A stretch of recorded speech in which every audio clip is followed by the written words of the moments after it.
small exam based on actually what material we have covered till yesterday. So, the material that I will be talking about today and the material I will be talking about tomorrow. Today is more of the applications of the whatever we learned before in today's lecture, and tomorrow we would be doing about whatever is remainder of this as well as the toxicology.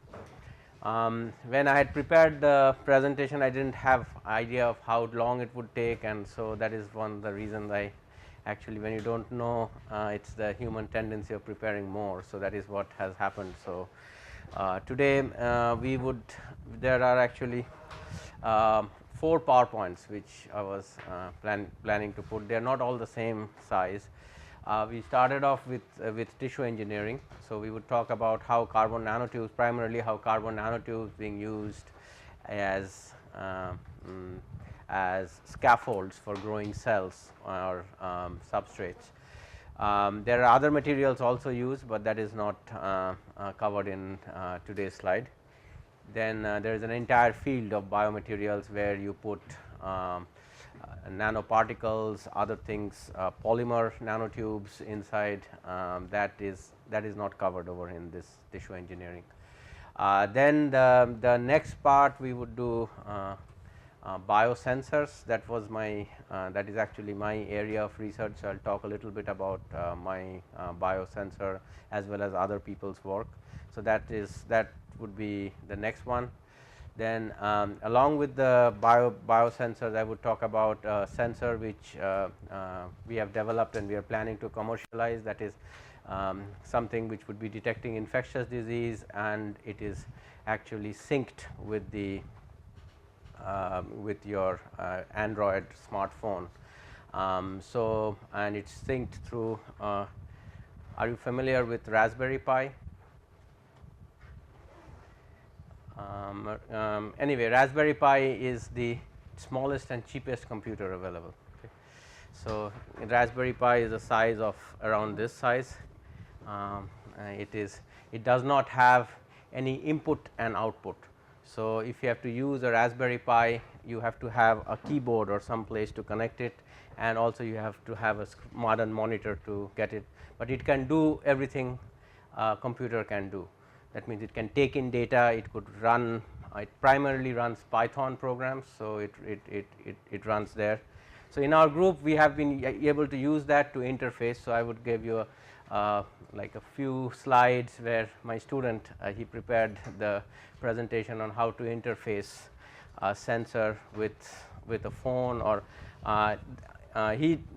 then you could, the next part, the front end he did not do. When it is interfaced with the phone, you have to develop an application which would link it up. So, that is more of computer science. So, the application part I am not going to, I am just going to tell you how the interface was done.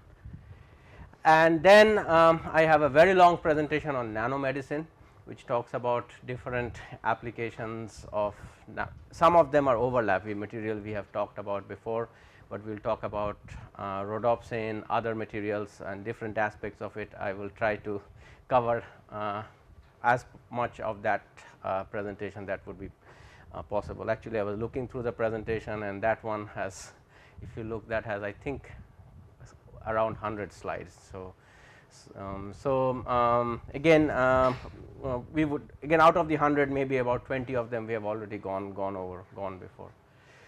So, that would be what we would do today. So, we are starting off with tissue engineering, and your test would have questions primarily from the basics of what we did before, at least my part of the questions. I do not know the questions which have been put by the other people, and I think there are, I was asked to put 20 questions. So, I did not put 20 questions, actually I put 14 of them, and some of them are worth more. So, so that is why the overall marks would add up to be 20. Anyway, when the question comes, then you can tell, and I hope it would be very simple for for you, because it will ask questions on the basics. And yesterday I was discussing, I think it's now nanoscience and nanotechnology is even taught in your high school. So it's again, I think it's for the young undergraduate. I don't know from when it's in the syllabus, but I think for people, there obviously there are people in this room who have not taken it in the high school. So but I think we should be able to do that. Okay, so what is tissue engineering?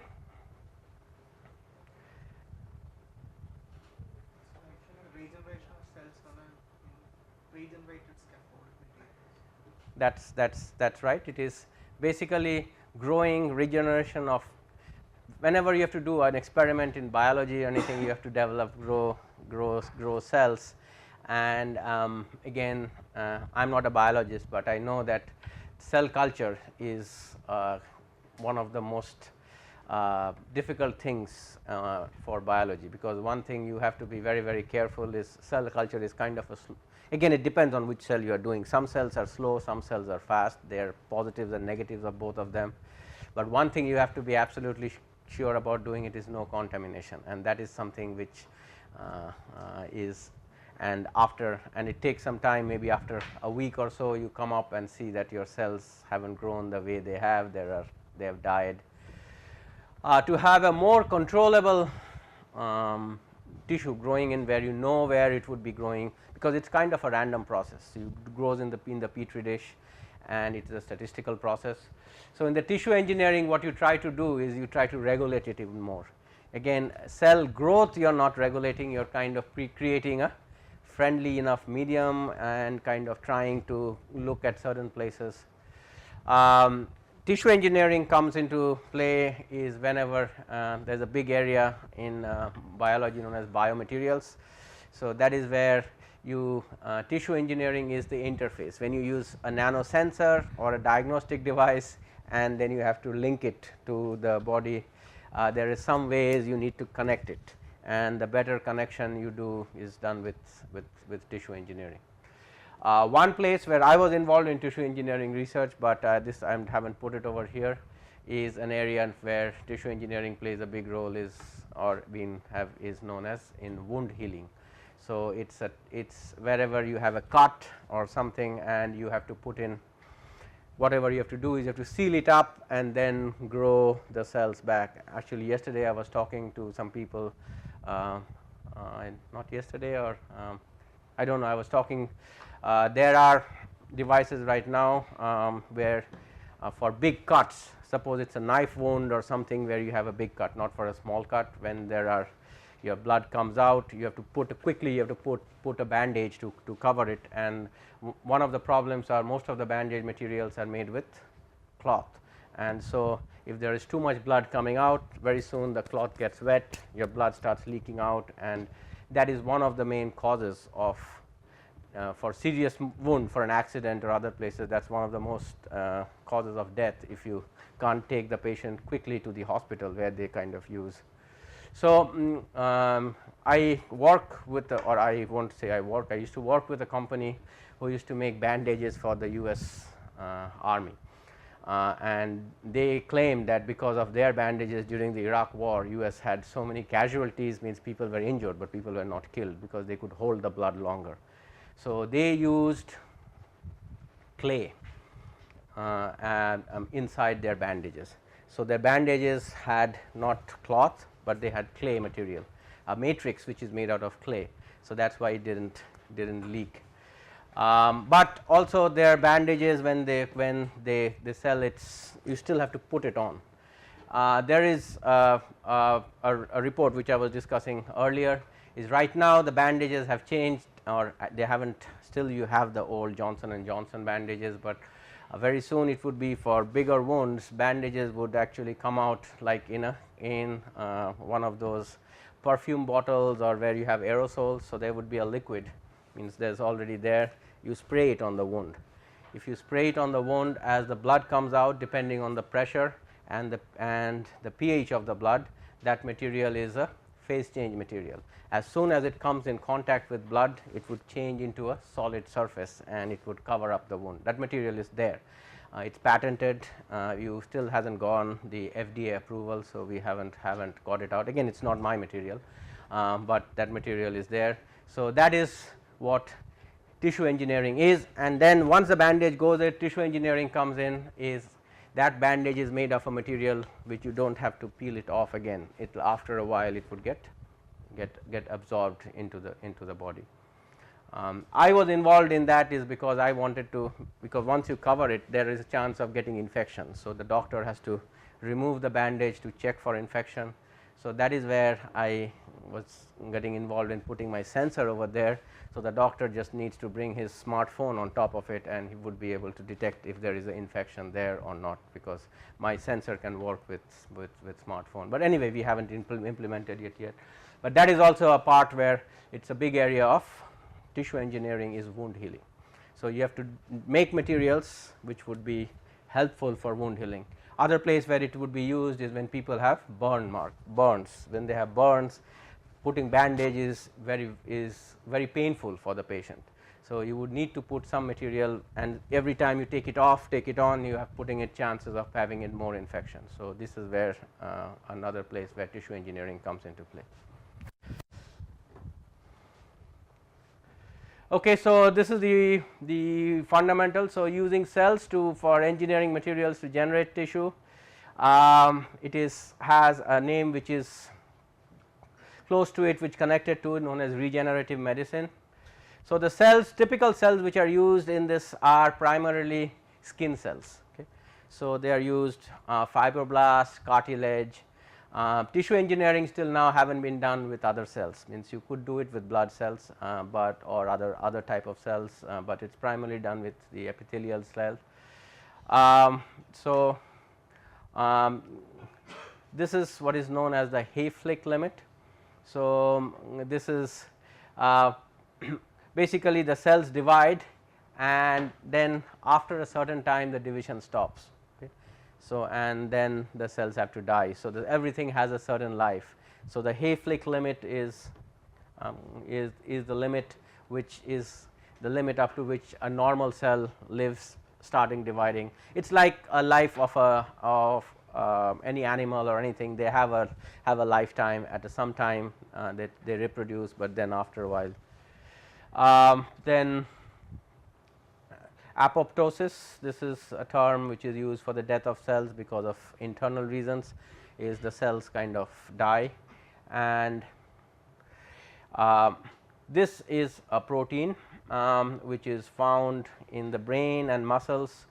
For cancer cells, this is the thing which shows up more. This actually changes the Hayflick limit, and once it changes the Hayflick limit, the cell does not stop dividing, it keeps on dividing, and eventually it lands up in getting into cancer.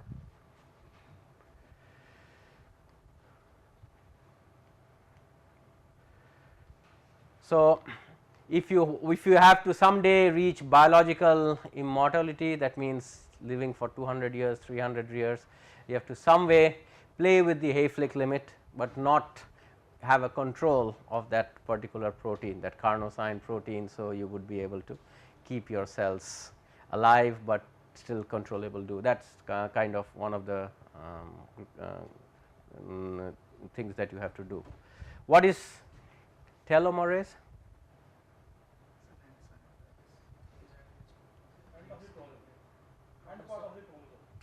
Yes. Yes.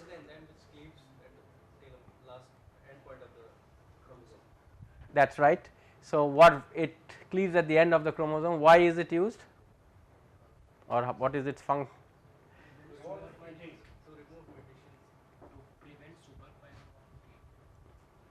So, basically that is something which comes into active is to stop the cell division. Okay.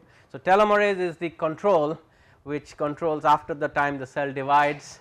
Telomerase is used to, that is basically the control of the cell. So, we would be so this is something we would be able to control or have more idea of how what makes the telomerase kind of work. So, that would be something we should like to know if we want to do more of the tissue engineering. Then these are the different types of organisms where tissue was tried, and then finally scaffold. What is a scaffold? It is the structure. Yes, if you see a building being constructed, if you look it over there, you see all the pillars kind of showing up. Still, they have not created the top of it. So that is the scaffold. So it's basically the structural material on which the thing grows. So the when you for this is how the tissue development comes. You have to put in certain enzymes are put in as growth factor. So as the tissue goes, when the cell you would the scaffold is something you would like to use to make your cell. So this is the process of cell. Again, these are certain biological processes. Is how do you kind of get, if you want to study the different parts of the enzyme of the cell, these are certain things you have to do. You have to, when you have to use one standard technique is centrifuging, that kind of separates the cell. Centrifuging separates the cell according to their mass. Then if you want to get these enzymes or proteins out of it, you have to get rid of the cell wall. So the cell wall is the technique, the term which is used is known as the digestion of the cell. That means you basically use some enzymes to get rid of the cell wall. This is the thing which you use if you want to use collagenase is the thing that goes for slow digestion. If you want to do it slow, you can make it temperature dependent. This is particular trypsin does a temperature dependent digestion, or if you want to do you want to make speed up your process, if you want to do a real quick digestion, you have there are more problems. You might actually put in some defects in the cell. So when you are measuring it, it might have for MEMS, bio-MEMS, when you are using it to do studies, these things are all done in the lab on a chip. So you have to put in these enzymes, some way has to come in, lyse the cell and get the thing out. There are these are the different types of cells which you work with. Autologous cells are the cells that come and go from the same individual. They are from the bone marrow, from the fat. Allogenic, these cells come from donor. These are basically terms. Xenogenic, these are Latin words. Genic is, as you know, it comes from the genes. Xeno means different. So that is why xenogenic means it's cells coming from different species. Syngenic is cells that come from twins, then the secondary, and finally water stem cells.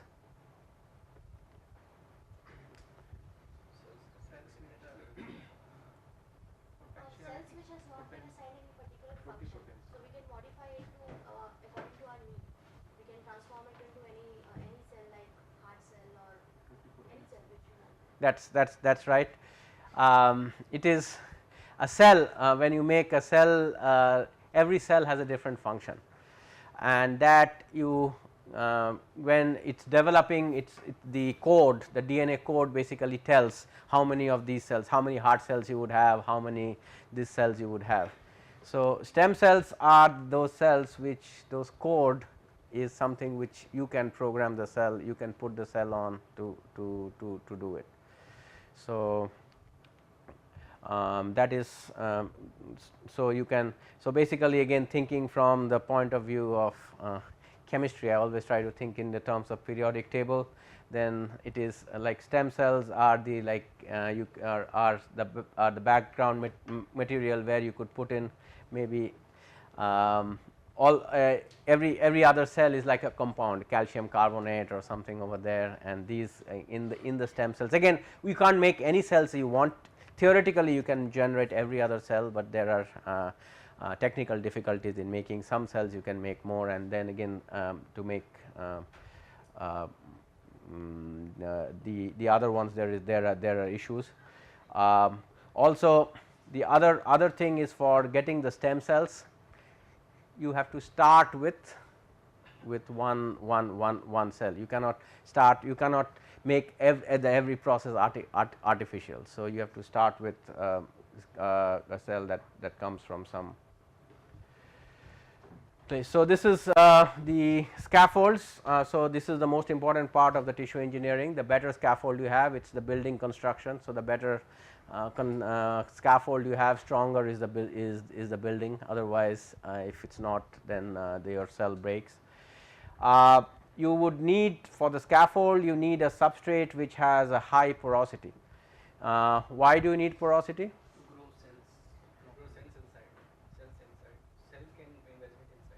That's right. Cells can be and also cells, when they grow, they need to breathe so there has to be space. It needs to be strong, it needs to be biodegradable. So, your scaffold after a while has to be actually would be absorbed by the body, that is the ultimate goal, and again small structures. So, the most important thing what we tried to use for cells was porous nanostructures. You can have a big nanostructure, but if you had porous, so those were used. Then you have there are biopolymers. This is the entire area is what is known as biomaterials. People work with developing these. It's an entire branch, people develop these materials. There are certain biopolymers which we know are biodegradable, and those are the ones people try to use more. One of them happens to be this PLA. There are other one PGA and other ones which are chemicals which are approved by the FDA, and they are the ones which people use. They are because they are non-toxic. The toxicity studies, this is the one which people are doing. The reason I put it over here is to satisfy most of this requirement. Carbon nanotube could satisfy. It has a porous nanostructure. Carbon nanotube has a hole inside, so it is a porous nanostructure. It has the porosity, it has the strong part is there, it is a small structure, but whether it is biodegradable, it is definitely that we do not know. We have not studied it for so long, whether it has been biodegradable or not. Carbon nanotube has been in existence only for the last 15 years, and we do not know where it is, and also where it is toxic or not. We would do tomorrow, we would do toxicity. One of the issues of toxicity studies is most of the toxicity studies, if you look into detail, you would find out there have not been such much controlled studies. So, unless you do a control study, you won't know where the toxicity is coming from the carbon nanotubes or not. Just to give an idea, when we did experiment, we found out carbon nanotube was very much toxic to plants. We were doing a study. Later we found out that the toxicity was not because of the carbon nanotube, the toxicity was because of we used SDS to kind of put the carbon nanotube in suspension, and it was the SDS which was leading to the toxicity. So, it was not the carbon nanotube. It is not that carbon nanotube is not toxic, but it is lot less than what was initially thought. So, if you look at all the toxicity studies, you have to look at what chemicals the people had used, what it has, and so you cannot just give a blanket question that carbon nanotube is toxic. And the other thing that I mentioned before is a lot of the toxicity comes in because carbon nanotubes or any other materials have metal catalysts. So, those metals are the toxic materials. So, if you can make it devoid of that, then the toxicity goes. So, what are the synthesis methods? You have to do something what is known as nanofiber assembly. So, you have to make those things assemble together. You can use some of the textile technologies. In textile, how it is done, it is kind of weaving. I think in the very first slide I gave you the idea of a protrusion mechanism, where a fiber comes in, grows, and then another one. So, you can develop something like that, like a spinning wheel for nanomaterials. You could do that. That is what is known as the textile. Again, it has to be in a nano form. These two are rare. Most of the thing is done it is done on a solution casting on hydrogels. So, hydrogels are water hydrogels? Anyone? Gels that is polymerized in the presence of water. Gels which become a polymer, like you add and in the presence of water. Why hydrogels? Because if you use hydrogel, your cells are always growing in a aqueous environment. It has water. Any other polymer you might, and because water is something which is critical for any growth of any living organism. You can foam, you can get gas foaming, emulsification or freeze drying. In emulsification is basically as you lot of the fats and all are done in this way, or finally this technique is large use is what is known as electrospinning.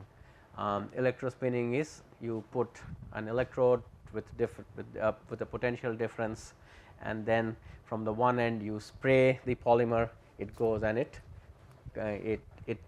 sticks onto the other surface. So that is what is electrospinning, and depending upon how much you spin it, you can control the thickness of the material what you are doing. So if you want to make it in a large scale, electrospinning could be one of the options. All these are things that you can do, but it's normally done in a beaker, so you make it in a very small scale. So now the next couple of slides we would talk about a paper on the carbon nanotube scaffold. So this is a SEM image of this is a cell, and it's kind of grown on, you see the background, this spider web like structure. This is the carbon nanotube which was used as a scaffold. There are actually one of my colleagues, he runs a company which makes particular carbon nanotube material which is used as a scaffold for growing cells. So this paper shows the single wall carbon nanotube used as a scaffold to grow bone cells. Pure single wall carbon nanotube was used. What do we mean by that? That means you take off the metal catalyst out from the carbon nanotube. So there are ways you can right now you can purchase carbon nanotubes devoid of the metal catalyst, but one of the downsides of doing that is that material is not very much soluble. So what we did in the last class, you have to do something like that to kind of try different ways to make it means soluble. I would just rephrase the question, soluble in water, whether it's soluble in water. But single wall carbon nanotube, at least we know it is not biodegradable in the short term, and this is the paper which we talk about. Then this patent has already been approved. So the biocompatible carbon nanotube nanocomposite is being used. The composite, what it is formed with this PLGA and the carbon nanotube. Okay. So they have a 3% composition of carbon nanotube, and the polymer they use is PLGA. This why the PLGA? In the previous one we said the polymer that is FDA approved was PLA. So PLA also you can use in this one. PL, again these are all poly, I don't know, GA is glyceric acid, I think polylactic acid, or yeah, polylactic glycolic acid. Anyway, I have written it over here. So this PLGA, and it's a bioactive polymer. So this is the experiment what it was. So they took different types of carbon nanotubes, and they tried to functionalize the carbon nanotubes with different groups. They used this to kind of functionalize with the amine group, SH group, the pristine carbon nanotube. You see over here what is happening is none of them are getting soluble. So they used this PEG, COH, and they are trying to make the carbon nanotube suspension soluble, because that is what they, and then they put the PLGA into a matrix type. So these are the particles which are in the scaffold, and then they take different images of that to kind of So, they have this 3% carbon nanotube they found was the optimal. So, that was the and this this was the image of the carbon nanotube. So, carbon nanotube, even though it is not degradable, but is used as a, instead of using a petri dish, using a glass, it is used as a better choice for keeping the cells alive. And again, this is the paper has 3%, I do not know what percentage it is used. As I said, if you use pure carbon nanotube, the trick is which of these you have to use to make your carbon nanotube in suspension, because if you use pure carbon nanotube, it does not go into solutions. This is the last thing you need to know is the cell and nanostructure interactions. So, the cell as something material which is known as the extracellular matrix.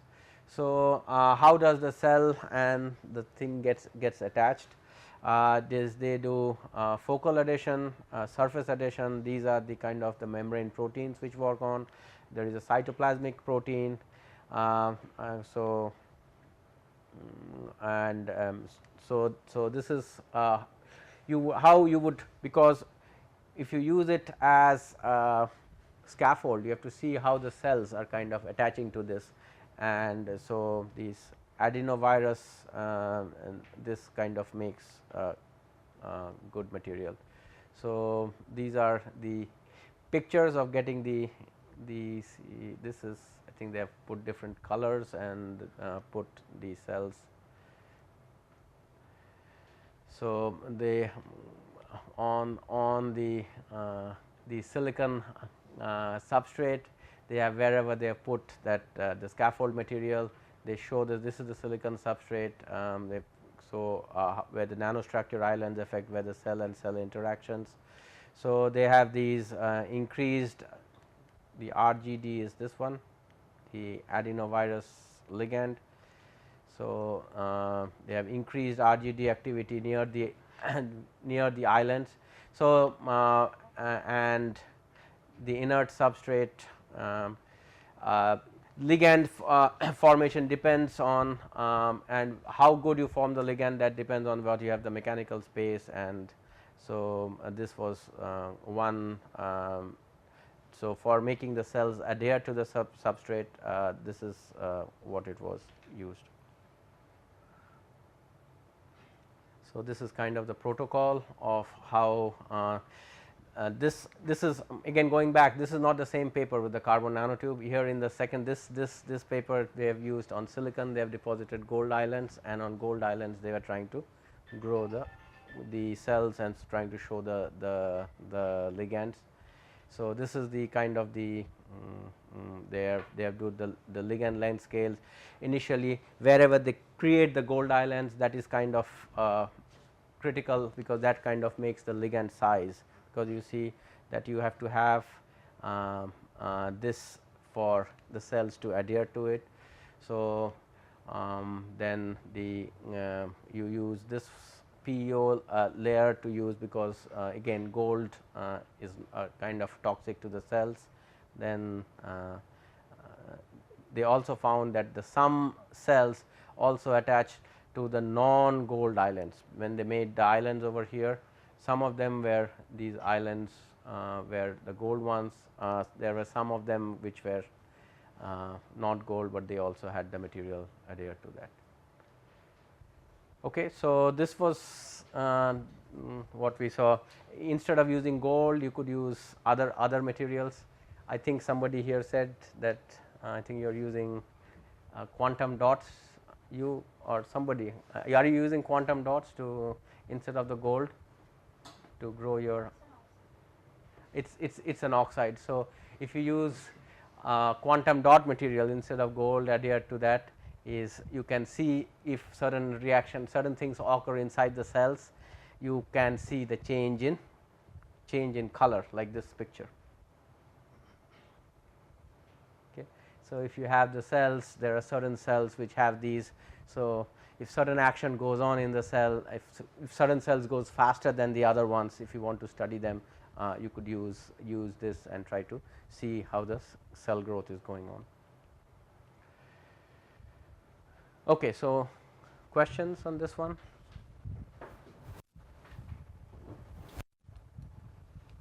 We move to the next.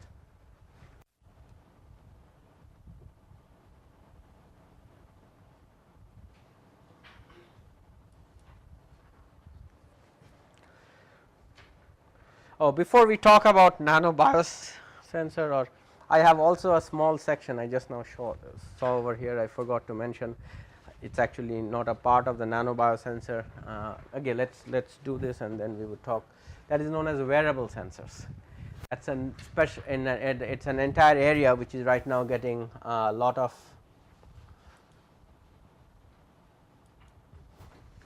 interest. We'll talk about that. It's the sensors which can monitor your body as you keep wearing it. I think I was talking to people yesterday. This my watch is a sensor. There will be ring sensors. There would be other things. So you can wear them, and you would be monitored all for different physiological activities all throughout. Again, these the wearable sensors is a product of the U.S. Army. When the Iraq war went, they had the soldiers who had the wearable sensors, which would be measuring the blood pressure, body temperature, and their position with the help of the GPS. So as soon as there was a signal saying that one of these parameters was changing rapidly, the control command immediately knew where this happened. They sent help, and that was one of the reasons. Again, during the big Iraq war, the number of soldiers killed from the American side was in the thousands. But in any other war, I think they were less than 2,000. It was maybe 1,000 or 1,200, and but a lot of them were injured. And one of the reasons they were that happened was because of this. I talked to somebody about a new biomedical engineering program which we are starting. We work with the Army hospital, the VA hospital, so that's why we kind of get to know some of those the defense activities. So before we start, there are two terms which is used: sensing, and in medicine it's known as diagnosis. So what is the difference between sensing and diagnosis? So sensing normally gives you a quick preliminary result, while the diagnosis you do a prolonged test and it's more accurate results. Quick preliminary results means sensing normally tells you something like yes and no. Diagnosis will tell you the number. It will tell you how much you have it and what stage it is. Sensing is performed. We are right now moving to a stage where it can be performed by the patient, or it can be done just sitting in the doctor's office, very quick. By the time you are out of the doctor's office, you would be getting it. This is done primarily, samples are taken, done in the lab. It's a long drawn process. Sensing it's qualitative. It is normally a very cheap process, and it can perform non-patient diagnostics and all. And this is in nanotechnology. We are planning to get this sensing. Right now it's done for external sensing, but we are looking at ways where we could do sensing inside the body, internal sensing. These are quantitative. It can detect any medical conditions, and the tests are more expensive than these. So what is a nano biosensor? So a biosensor is what? It does a measurement of a system. It detects some biological analyte combination, and that there is a reaction that goes on, and that reaction is some way we are able to see it. So the different parts of a sensor are: the signal comes in, then there has to be a very important part which is known as a transducer. What is a transducer? Converts whatever the chemical form or whatever the reaction is, it changes into either electrical form or optical form or thermal form. Primarily these three are the ones which are used, which you can measure it. So, so this is basically the idea is you could do, there are different ways you can measure the biological sensor. You could actually measure the entire microorganism, the size of the bacteria, or when something sits on it. I think Professor Das was talking about, did he talk about something like this where you are finding the microorganism sitting over there and you were measuring the electrical conductivity of that?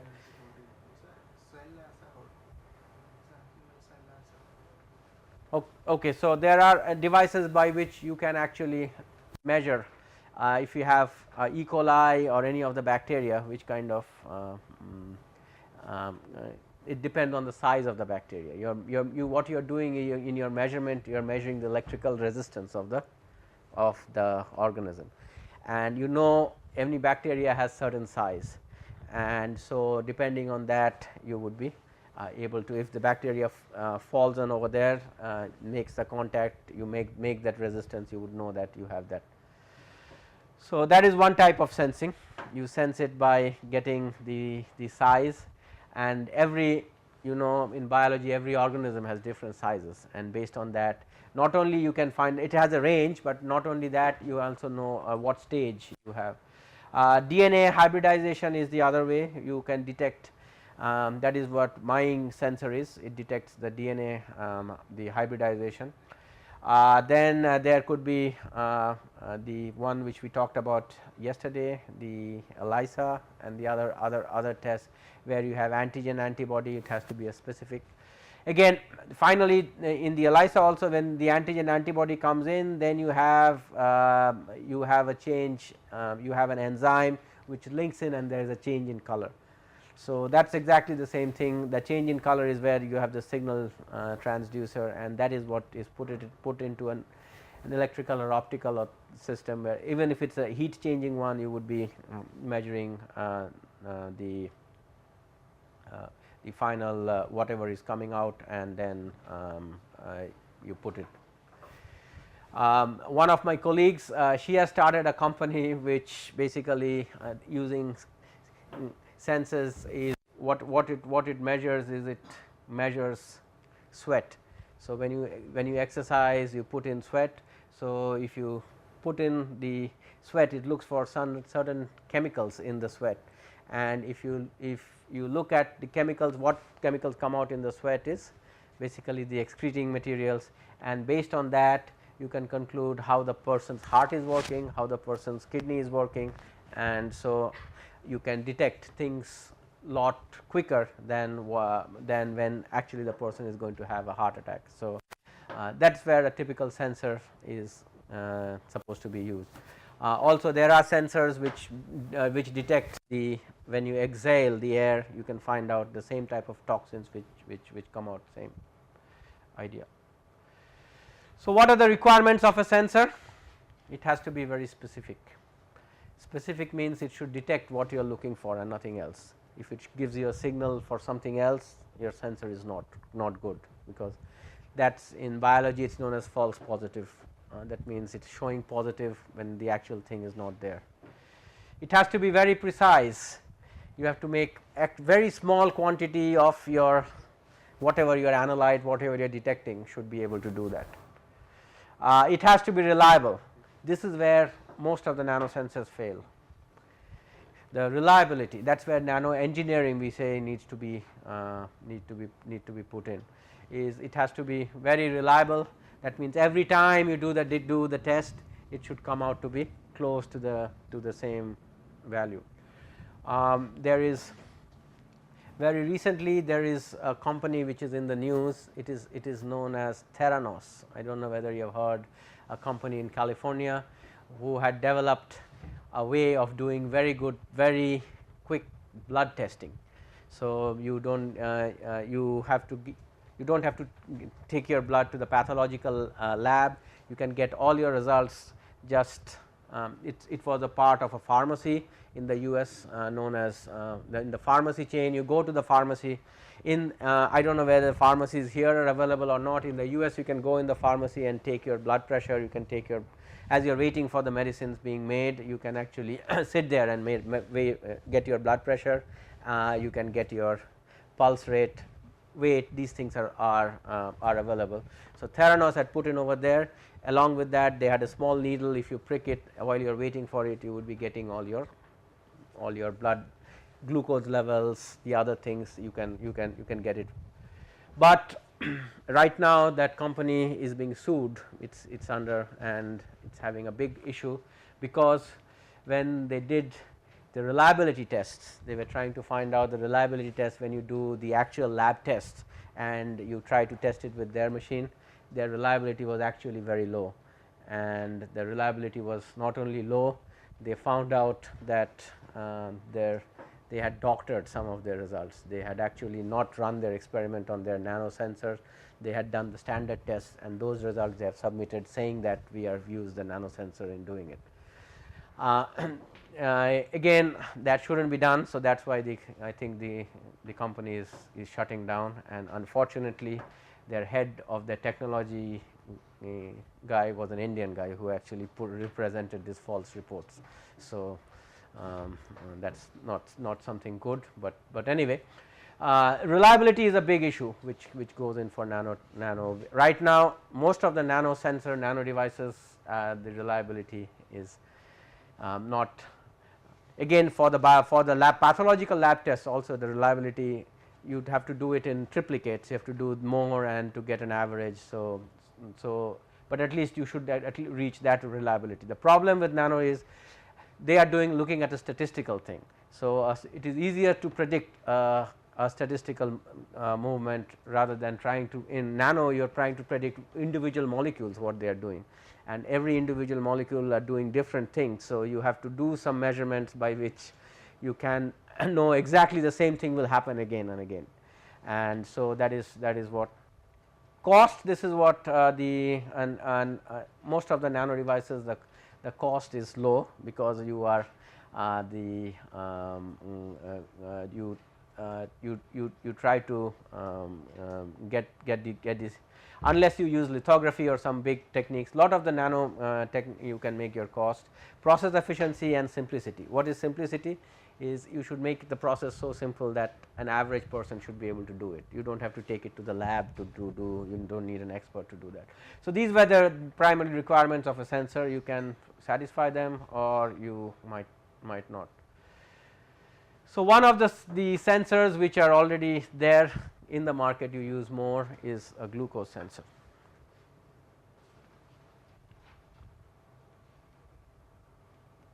Okay, do not have the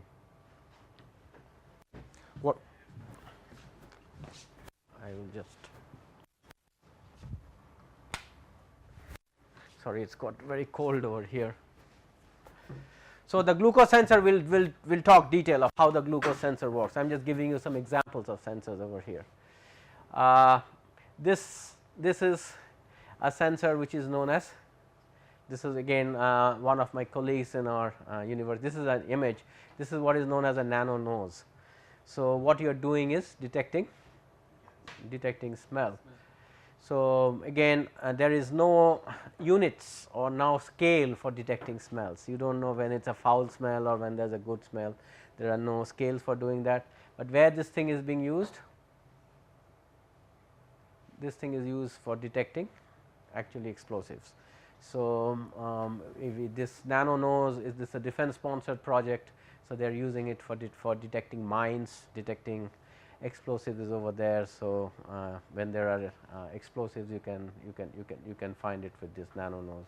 Also it is used for detecting if there are any small quantity of any other biological entity which has come out. So, the biosensor development, the history, how things have started. So, the first, these were the first ones, immobilization of proteins, then the oxygen as you go down. In 1987, this was the first launch of the blood glucose sensor. Most of these sensors use optical phenomena, and this is a very important thing that is used, what is known as surface plasmon resonance. Do you know what is surface plasmon resonance? Anyone? Basically, it is a glass slide over which we have the bone plating. Glass is the substrate over which we have the bone plating, Yes. and onto which we can, if we have to analyze suppose any analyte, so that will be bonded to the surface, and based on the change in the refractive index, that change in angle, that will be measured as how much quantity of this thing which we are looking for in the sample is present in that. Yeah, you're telling how it is being used, but my question was what is this phenomena? Surface plasmon resonance. When any molecule attached to a substrate, its resonance change, the resonance value changes. That is what they use. That's right. Means why do we see any light or anything that's coming out? Because every molecule is kind of oscillate, vibrate. So when you have something attached to it, then the vibration things the frequency changes, and that is why that is what we observe. So if you can make them reach the resonance, basically you see a high intensity of light coming out. If the match is there, if the resonance is there, if it goes off resonance, if you attach it, then your intensity drops, and that's exactly what you're looking for. So when you're using light to measure something, because of surface plasmon resonance, that when that thing occurs, you have a high intensity. The other places the intensity would go down. We would talk about another type of sensor which uses the same concept. Now, what are the selectivity techniques? As we said, these are the primarily selectivity techniques. It either have an enzymatic reaction, it will have an antigen antibody reaction, or it can do for DNA hybridization. It can do a mass change. We saw that the DNA, that the bacteria sitting over there, we were doing the measuring the electrical resistance. Also you could do what you do a mass change. You can find out if the bacteria is there or not by changing in mass. Again, how do you detect a very small mass change? If you have ever done a thin film or any film deposition technique, you would know how do you measure the thickness of the film, again by using vibration. So you use a piezoelectric or some crystal which is vibrating, and if a small layer or film falls on the top of it, it changes the frequency, and by looking at the change in frequency you can measure the mass change. It is not that mass change means you have to put it on a weighing scale and get the mass change, because this mass change is so small that the way you would detect is by change in vibration. Surface plasmon resonance is one, size change is the other, and temperature change. Temperature change is certain reaction in the cell causes the temperature to change, and if you can monitor the very small change in temperature, you would know that reaction is going on. The transducing, what type of the transducing methods? Optical is the most common one. Electrochemical is the one where you actually make an electrical cell and measure the voltage. This is which chemists prefer very much. But again, the repeatability of this kind of is an issue, because there are too many parameters in over there. This is what engineers prefer, especially electrical engineers. This is the transistor based. What we talked about, the FET transistor, it is something like that, where the change occurs on the nanotube or whatever in the transistor, and then you do the current versus voltage, but the added advantage to that is that you already can have an amplification of the signal. The downside of that is it has fabrication issues. Electrochemical voltage sensor, you can do it very cheaply in the lab by 2 electrodes doing it. This one you have to fabricate a transistor in that, so you have to have lithographic facilities to do that before you would be able to. Impedance, where you measure resistance, capacitance. I think Professor Das told you about the impedance measurement. I will also tell you about my impedance measurement sensor. This is the easiest way to do it. If you can see a change. Mechanical is by using the piezoelectric. Piezoelectric means you change your mechanical signal into a voltage and then measure how much the change in the voltage. You can use thermal transducing method, as we said that change in temperature, if you can look at it by the thermal. These thermal ones are very important in detecting things like fever, hypothermia, all these type of things where you use thermal sensor to kind of detect, and there could be also magnetic.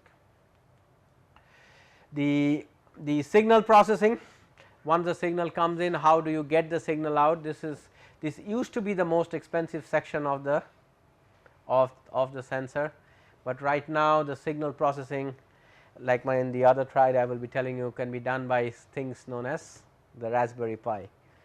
The smallest computer, you can buy it, actually I bought it, the Raspberry Pi cost $20. So that is very cheap. So this used to be earlier when you had more expensive signal processing systems which would do that, but currently this part I would say that the most it may not be the most expensive section if you can do it better. Again, the current signal processing hardware is sometimes not enough, but we could work around that. There are different softwares which are available, LabVIEW and other techniques by which you could retrieve and get the signal. This is a big problem, a weaker signal. You have to make something where you have to make your signal to noise ratio, it has to be such that you would be able to detect the signal. In nanomaterials, especially since it is a statistical, lot of the time this is an issue. And then finally the reliability, and also you have to look at the energy consideration, means how much how much energy would your sensor, because most of the time you are doing your sensor very quickly outside. So if you need a large energy consideration, then it would have an issue with it. If you use something like a Raspberry Pi, you can use the battery of your phone, that is enough for it to run, but the other ones get fabrication challenging, nano microfabrication reliability. This is, if you do an electrical sensor, this is a big issue. If you do an optical sensor, this is the main issue. Why?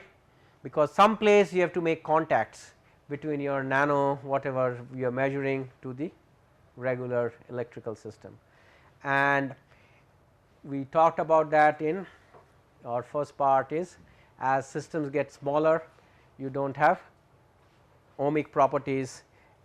If you want to make electrical contacts, you would like to have what we have, almost zero resistance, and it should behave like with the voltage increase, the resistance should increase. What we say is it has to have ohmic properties, but a lot of the times when you make joints, what happens is there is a diode / diode kind of formed over here, and if it is a diode properties, or even if it gets smaller, then what happens, the voltage current characteristics become different. And so in your sensor, what you are measuring can be just the thermal noise or whatever is created on the contact, and not the signal coming from the actual device. There are different ways of avoiding this. I think if you have taken an electrical circuit course, you would know that is something what is known as the, anybody, can you tell me how do you avoid contact resistance? No, there is a way you can, if you have taken any electrical engineering, electrical course, any basic electronic course, you should be able to tell. It is by using bridge circuits. Okay. So if you use a bridge circuit, then you are measuring a resistance, you are comparing a resistance versus another one. Contact kind of cancels out. If you put in a formula, you would see if you put in the contact resistance, you are taking a ratio. Once you take a ratio, if the contact is coming in for both the cases, so it gets factored out. So there are different types of circuits which have, depending upon what you are measuring, capacitance, they have different bridges. The simplest bridge is in Wheatstone's bridge, but the Wheatstone bridge is not used in these cases, but you would be having the bridge circuits which avoid the contact resistance. But the problem with nano is it can avoid the contact resistance, but this assumes that the electrical contacts are resistances, but if it is a contact which behaves not like a resistance, then even if you make it into a bridge, it would behave two different ways and you would not be able to go. For optical properties, optical sensors, surface properties are most important. Why? Obviously, because if the surface is not clear, if there are small particles, anything else comes on the surface, you would have issues with. So, that is one of the problems, that the electrical sensors, electrical contact sensors are more portable compared to the optical the sensors. You have to somehow cover it up, do something, so that will not work. And last thing is the toxicity. So, the optical things sensors, you have fluorescent tragants which are detected by microscopy, observe change in transmission and reflective properties. This is what we just said, we can use the surface plasmon resonance things to accentuate that change in transmission and reflective properties. You can use the fluorescence this tagans, or right now quantum dots are being used over here. You could do spectroscopy, that is another way of doing it, by doing Raman or infrared, or depending upon which range it is. Do you know what is the difference between a Raman and an infrared spectrometer?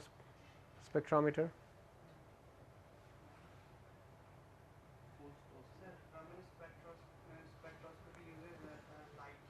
Here is Visible infrared, range. infrared radiation.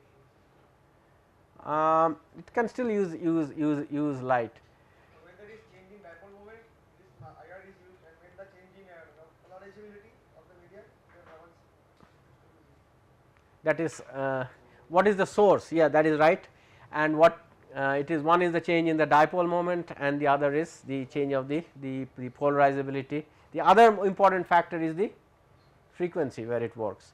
Raman and IR does not work in the, there is a, every material has a Raman, not every material, the materials which have a Raman active. So, you have to know at which frequency the thing has a Raman. Raman normally works better for symmetric molecules. So, whenever something is symmetric, Raman spectroscopy is very good for detecting that.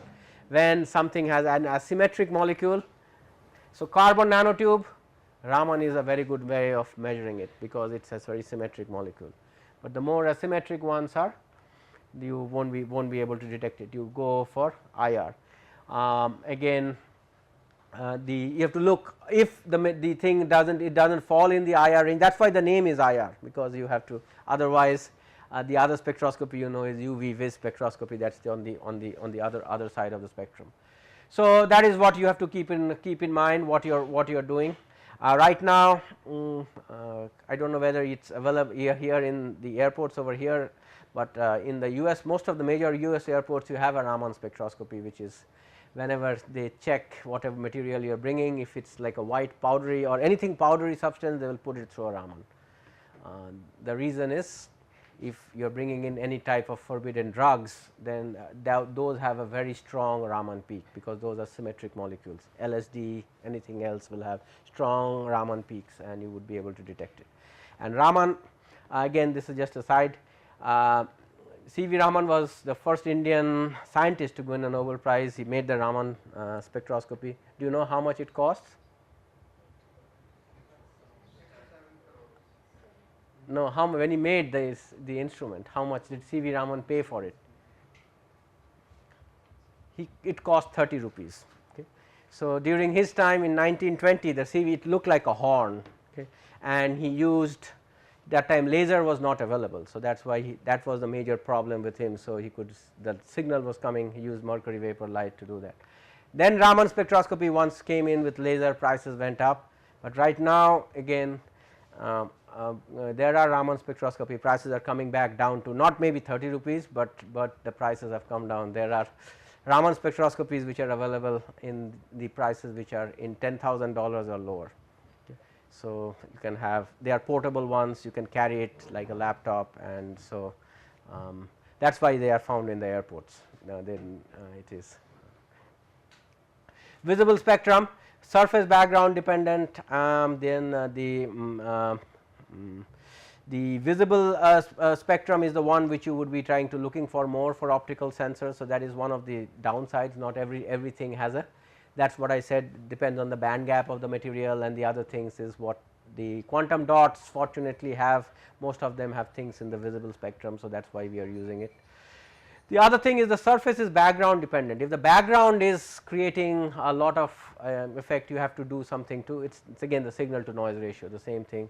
Optical sensors, normally the sensitivity is higher. Right now a lot of the optical sensors, the surface background dependent. How is it being addressed? It is normally being addressed by image processing and other software. So, if once you can get the spectrum out, you can take and then you can look at the real data, you can use a software to kind of take over there.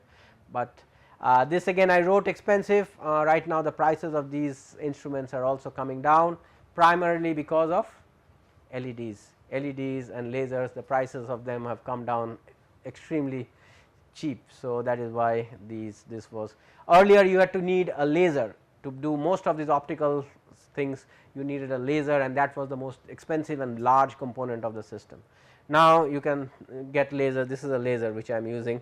This is so this is not that powerful, but now with LEDs you can get lasers which are more powerful than and very cheap, very small. So, that is why the optical. So, there are competition going on between the optical sensors and the electrical ones.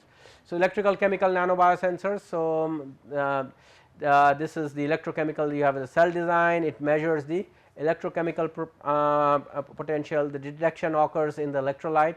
One of the main problem of this electrochemical sensor, not problem, but issues with it is you have to choose a proper electrolyte. You have to use the potential, you have to use the electrochemical potential, then by using the Nernst equation and find out how much it changes and which electrolyte you use. One of the downsides of this is when you are actually making a sensor to work in the field to commercialize, if you have a liquid electrolyte, most of the cases the electrolyte is liquid, it makes difficult to kind of contain it and do the experiment. So, you have to try to if electrochemical sensing is used, you must try to use kind of like a solid electrolyte, then that would be a better way to do. There are polymer, there are solid electrolytes aware. It normally this is a slow process, it takes the charges have to flow through. So, it is a slow process. Optical ones, quantum dots, as soon as it happens you can see it fluoresce. The electrochemical sensors you have to maybe keep it for over a day or at least 5-6 hours before you see. And also you have the, as I said, is the choice of the electrolyte is you need to choose an electrolyte which is not playing a role like the background noise over here. So, this is a paper which shows what they call as SAMS, which is the enzyme amplified electrochemical detection. So, this is a kind of they are measuring. So, they are doing the and it's an ELISA, not an ELISA, they are actually doing the sensing the DNA, but they are linking the DNA with an enzyme. And so, there are, you see there are two. The first part that tells you the process, what is happening over here. So, this compound this comes in, this is the body of the electrode. As it gets connected to the body of the electrode, it again like an ELISA, it gives rise to an electron which gets comes over on to the other electrode, and this is what when it comes this entire chemistry happens over there and gives rise to the signal. Normally when you look the electrochemical sensor, the technique what is used is known as cyclic voltammetry or so you are measuring on one side, you are measuring the current, and the other side you are measuring the potential over here. So, what are these so these different curves, so it's cyclic. So, what happens, they put the thing on, put it off, put it back on. So, that is why so there are the electrodes, they have linked it with the enzymes and they put in the target over here. And so, once the hybridization occurs, the DNA is captured with an enzyme. So, wherever the hybridization occurs, you would be seeing the change. They have more description of it. This is an enzyme based biosensor where you are trying to detect glucose, another one. Transistor based sensing. So, with the transistor based sensing we talked about the FET, source drain measurement, changes on detection can be tuned with gate voltage. One of the advantages, the same device can be used to perform different measurement ranges. We can use nanowire, nano, but again it is challenging to fabricate. I just gave you an idea of how a transistor looks like. This is a signal of what we have. FET, it is actually a MOSFET, metal oxide semiconductor FET, and this is. So, what is happening over there? You have the gate. So, this is the place where you normally place your nanomaterial in here, and whatever happens it changes right out here, and you are measuring how much the change is. Normally the change of this changes the channel, and so that kind of detects how much the voltage of this is going. This type of transistors are normally used for power applications. So, normally for sensing purpose these transistors may be used after, once the signal comes out over here, then you use these type of transistors to amplify it to get it out, but as a part of the sensor these ones are not, because these sensors are more power one and they use it with. So, this is again nanowire, the FET transistor. I think we discussed the nanotube FET transistors. You remember we put it from that. So, this come out this it is a silicon nanowire FET transistor. This came out from Charles Lieber's group in Harvard. He is using the same technique right now, and he is using these type of sensors is right now using to do activities on the brain. So, he is using for neurosensing. The basic background is the same. So, what it is doing, these are the nano wires. You look at the circuit is made, each of these are the, where if you look at amplify over here you see the individual nano wires. Then this the earlier you remember the FET transistor, you had one nanowire and you kind of kept the two source and drain electrodes. So, here actually those are, so he's made kind of a channel like this, and in each of this channel when you put it, he has the same different the current versus the drain source voltage with and looks at what happens when it is detecting something and not. The impedance spectroscopy, we talked about, actually I think Professor Das talked about that in his presentation. So, the one of the advantage of the impedance spectroscopy is it is cheap and simple. This one, to make an FET you need lithography and not very easy lithography to fabricate this. If you can get it with impedance spectroscopy, it would be a very easy way, but one of the problems of that is you need a signal noise ratio and proper calibration is necessary. So, the next part, these are the few things which I was talking about, these bio nanosensor detection device. This is the device which we have developed, and I was going to talk about that, but we can take a break right now, and then after the break we will be talking about this.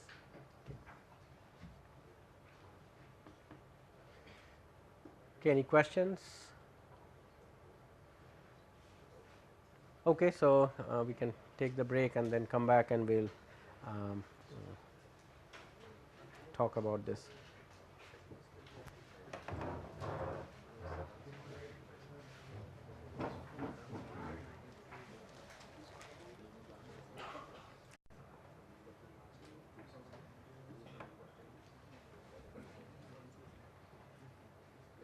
Okay, ready to start?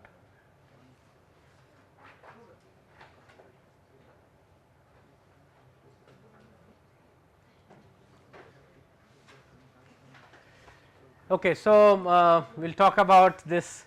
This is an impedance based sensor which detects, which is supposed to detect DNA hybridization. So, the principle of the operation of the sensor is it works on the carbon nanotube DNA interaction. So, what is the carbon nanotube DNA interaction? Is we talked about that in the carbon nanotube earlier, is if there is a single strand of DNA and the single strand of DNA sees a carbon nanotube, then the energetics is such that it kind of forms, wraps around the wall of the carbon nanotube. We saw pictures over there.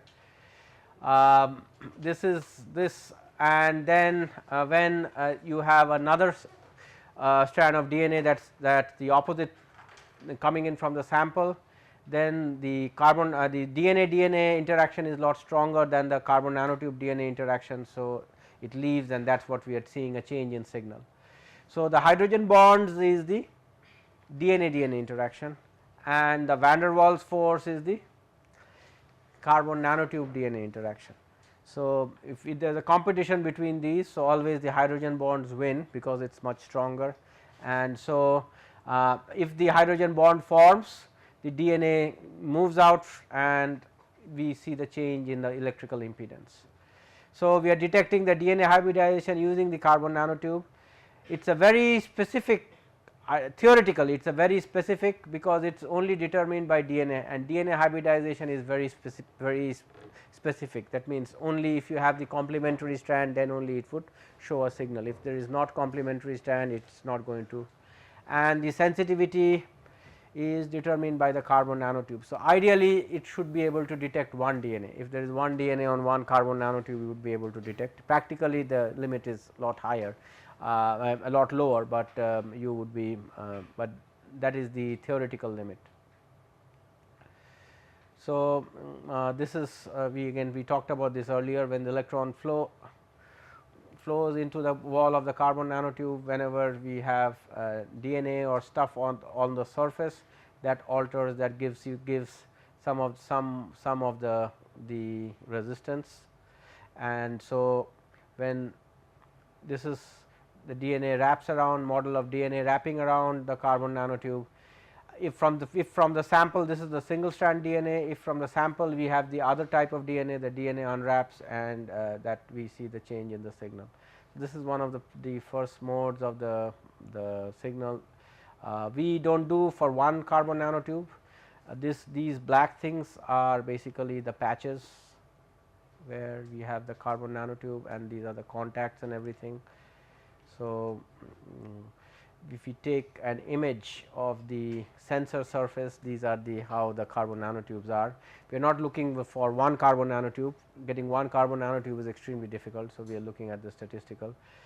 This is an AFM image which shows the carbon nanotube, and you can see a kind of the picture is not that clear. You would be seeing a DNA kind of wrapped around over here. We did experiments with two types of to see the selectivity. We did experiments with two types of, this is one of the preliminary data which was done, I think a long time back. Then the two bacterial strain we used was this, what we call as B is Borrelia. Borrelia bacteria is, we talked about Lyme disease. So, Borrelia is a bacteria which causes Lyme disease. It has similar properties, it looks very similar to a syphilis bacteria. So, it is has the same properties, means physically, chemically it has different properties, but physically, and the other one we did was Salmonella. So, we were trying to see if our sensor, if we give a combination of Borrelia and Salmonella, where our sensor kind of picks up being able to pick up the Salmonella. Again, we did this experiment not with the real bacterial DNA, we use it with primers. So, we got the Borrelia primer and the Salmonella primer, and we did it. So, these were the 4 tests over there. So, the first two are the calibration. So, what does the calibration mean? That means we first take the measurement when nothing is there, then we add the DNA, both the forms of the DNA come in a liquid form, they come in a buffer, and buffer is a charge. So, buffer changes the impedance. So, the next data comes in when we add the buffer, how much the things has changed, The next one is when we add the when we get the first primer, and then the next one when we add the second primer. If you look at over here, if you have a forward of the Borrelia DNA and the reverse of the Salmonella DNA, these are not going to hybridize. Similarly, if you do the opposite, they are not going to hybridize. The ones in the red are the ones which would hybridize. So, when they hybridize, what we observe is there is almost a factor of 2 increase in the resistance. When they do not hybridize, either there is no change, or even if there is a change, this is an outlier. I do not know, we didn't know what was happening. This is one of our preliminary results. So, something so we saw that the factor of 2 here and here, these are the 2 positive experiments where it changes by. We try to do the sensitivity experiments on that to see if we can lower the concentration of the DNA what we are adding and see how sensitive it can go. So, by doing the sensitivity experiments, we found out that we could detect it up to nanomolar concentrations. Theoretically, I think we can right now we have been able to adjust it, and we have been able to go even higher in concentration. We actually can go to close to picomolar concentrations. So, this was our initial thing was when we did these are pure resistance measurements. This was done on DC sample. So, then when we did it on AC, so what we did was we now put AC, and in the AC measurements we were doing the impedance measurement. So, we were doing on one side we were doing the what we call the gain. Gain is the ratio of the output voltage to the input voltage, and we were doing as a function of frequency. So, as we did the function of frequency, what we observed was these curves are colored. So, this is the one, the initial one is this, when we have the thing with the buffer, then we add the forward DNA, then we add the what is forward DNA plus forward DNA is basically we do not want it to hybridize. So, if it what happens if it does not hybridize, and then when we were at, this is the case when it hybridizes. So, what we observe in this case is as it hybridizes, the gain, if you fix on a certain frequency at 6, then you would be seeing that the gain kind of decreases. So, this was happened for sensors which, since our carbon nanotubes was deposited, this is our, we did not have a control of the resistance. So, some of our sensors had low resistance, some of our sensors had high resistance. We now have a better control, but this was again we are presenting old work. So, we could separate our sensors into 2 groups. So, the one group we called it with a low resistance in the order of, this resistance was in the order of 70 ohms, while we had the high resistance one which was in the order of kilo ohms. What we observed was in the kilo ohm, if you look in the graph has an opposite slope here. So, from the graphs you can tell that here the impedance is more, here it depends with the at the lower frequency the gain drops sharply, but then it remains the same. But also what you observe is as you get to the hybridized one, there is an increase in the gain. Here we have a decrease in the gain, here we have an increase in the gain, both for the hybridized. When we did it for the non hybridized one, we observed, and this is we use models to kind of fit it. When we did it for the non hybridized one, we did not see any change in either of these cases. We have the data later. So, what we tried to model it, since it is a change in with frequency, the impedance is, the gain is changing, means the voltage is changing, that means there has to be, it is not pure resistance, it has to be, it could be either capacitance or inductance, but we looked at it is more capacitance. So, because inductance is very rare to have, because DNA is not conducting. So, that is why we used a capacitor model, and based on the capacitor model, this is what we came up with for one group. When we there is a change in capacitance, which capacitance value changes, these values are in picofarad. So, this is how much it changes, if the capacitance increases, in the other group the capacitance decreases. But in both cases, whenever there is hybridization, we detect it. When there is no hybridization, the capacitance remains the same. We used just a very simple series parallel capacitance model. We saw that when the resistance is low, then what we are happening is the capacitance values are in parallel.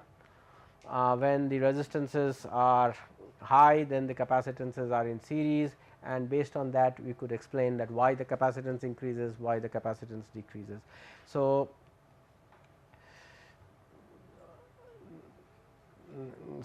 that is our I did not present our recent results. So, this is our old results. So, now we look at the other type of sensor, which is known as piezoelectric detection. So, in piezoelectric detection, this is used for, most of the time this sensor is used for detecting explosive molecules or large molecules, when you are trying to look for large molecules. So, the piezoelectric materials oscillate at fixed frequency. So, what happens is there is a change in frequency when the molecules get attached, and it is primarily used for detection of gas samples. I told you that there are sensors which detect how much you exhale, and from there they find out how much percentage of toxins are coming out from your, when you are breathing out, especially after you work out. After you work out, after you exercise, then you breathe heavily. If you can measure your breath, you can get an idea of how much toxins are coming out. These toxin molecules are big organic molecules compared to when you do carbon monoxide or carbon dioxide, what is coming out. So, if there are sensors which are piezoelectric, which fits onto your nose, and they measure that and give you an idea of what is coming out from your, from this sensor.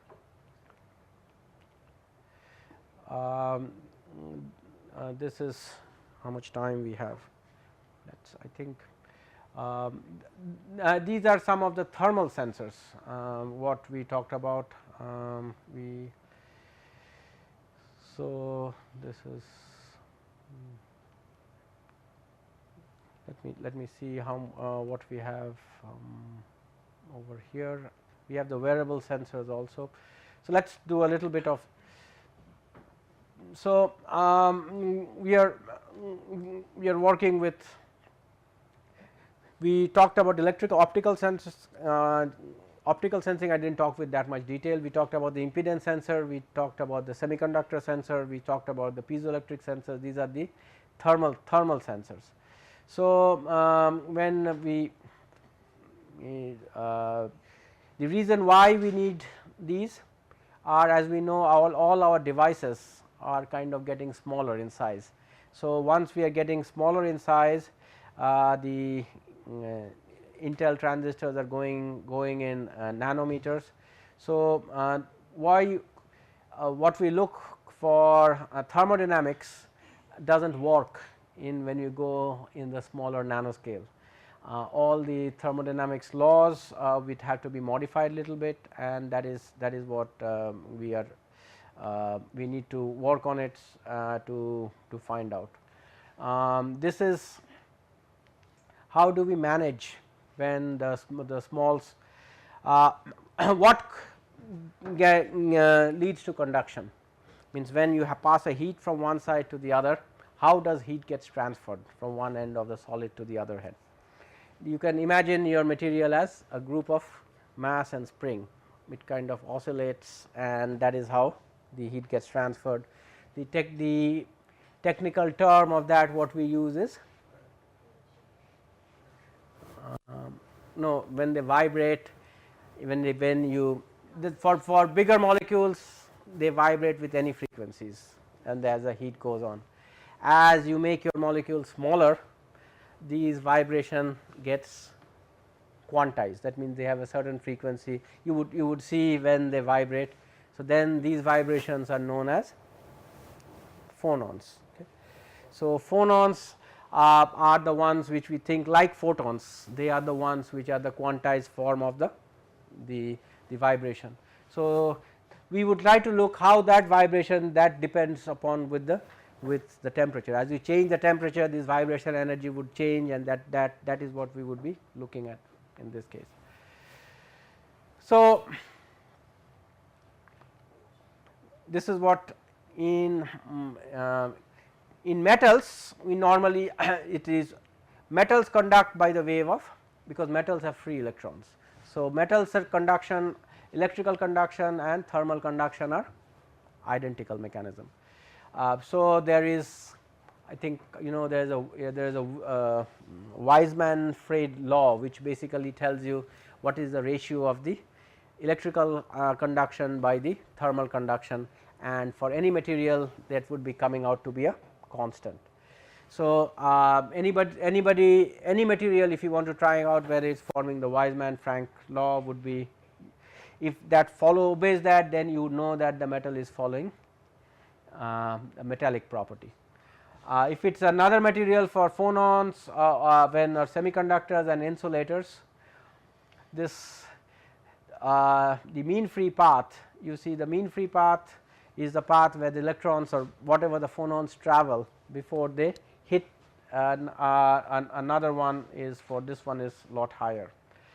And also the propagation speed, here the thermal conductivity, this is the general theory. So, the thermal conductivity is more because its speed of movement of the electrons is lot faster than when it moves in insulators. That is the reason why the insulators, the heat conduction is poor. This is the, so here what we are trying to see is what happens when we are looking at the electron conduction for the single wall nanotubes. Let me kind of just check what it is, because we have to do two more things. So, that is why I am kind of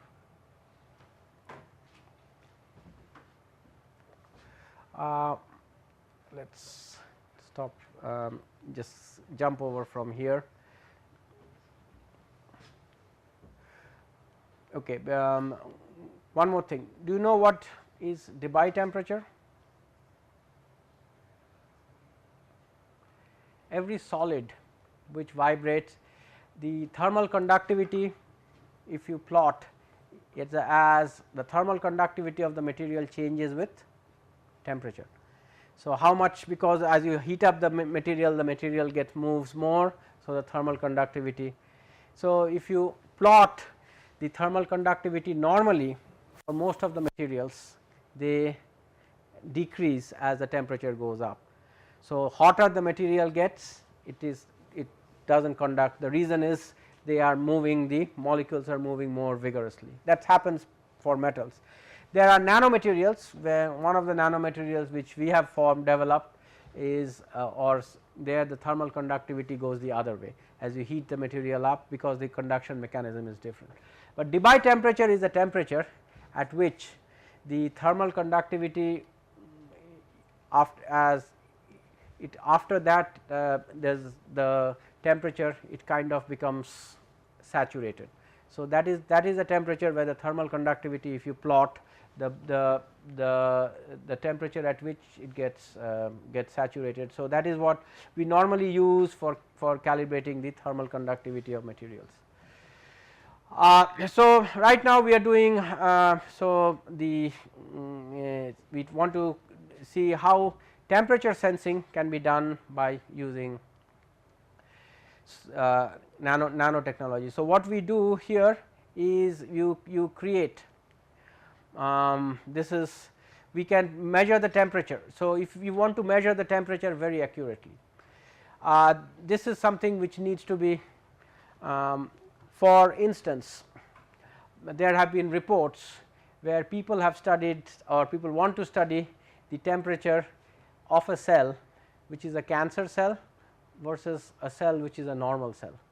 One way to detect them is if you look at the temperature of the cell. Cancer cells are dividing more rapidly. So, cancer cells on an average has slightly more temperature than the regular cell. So, if you would like to measure the temperature accurately, how would you be able to do that? So, the one of the ways to do that is we can do by using what you call a micro bolometer. Bolometer is an instrument used for measuring temperature. It uses radiation. So, when light comes in and gets reflected back by looking at what we call as the black body radiation, what component gets absorbed and what component comes out.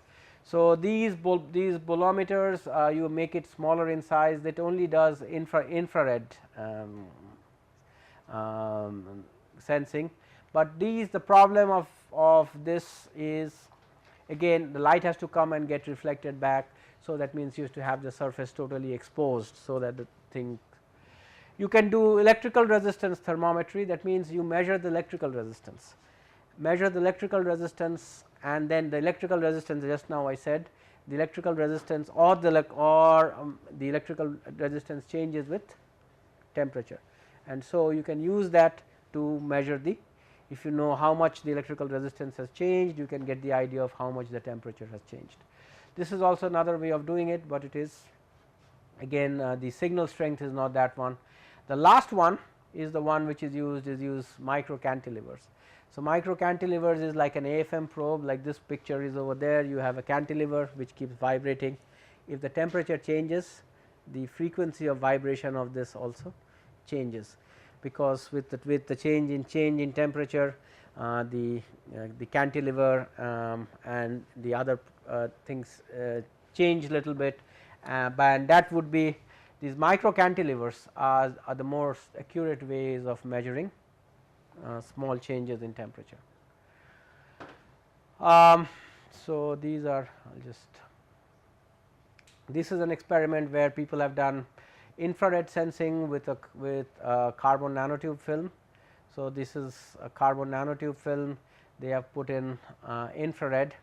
This is something which has to be, when the infrared detection comes in, whenever the light comes in, switches on, the resistance changes. So, the carbon later we have also observed that this infrared sensor, if you put in a magnetic field across it, with the infrared sensing you could generate like a Hall voltage, because this is caused by the semiconductor behavior. You would be able to generate energy with, and this is also being used as a part of a solar cell. This is with an atomic force microscope. You are using the atomic force microscope in the mode known as the scanning thermal microscope. This is when you heat it up, the molecules move initially when the temperature of the molecule, this is for gases, when the molecules have less kinetic energy, they hit the cantilever at a certain speed. When the molecules are heated up, the temperature, this is normally used for measuring low temperatures. If the molecules move slowly, the impart energy is less, and that is how they can measure. Okay, we talked about quantum dots. So, this is a nanoscale thermometer which they have used gallium.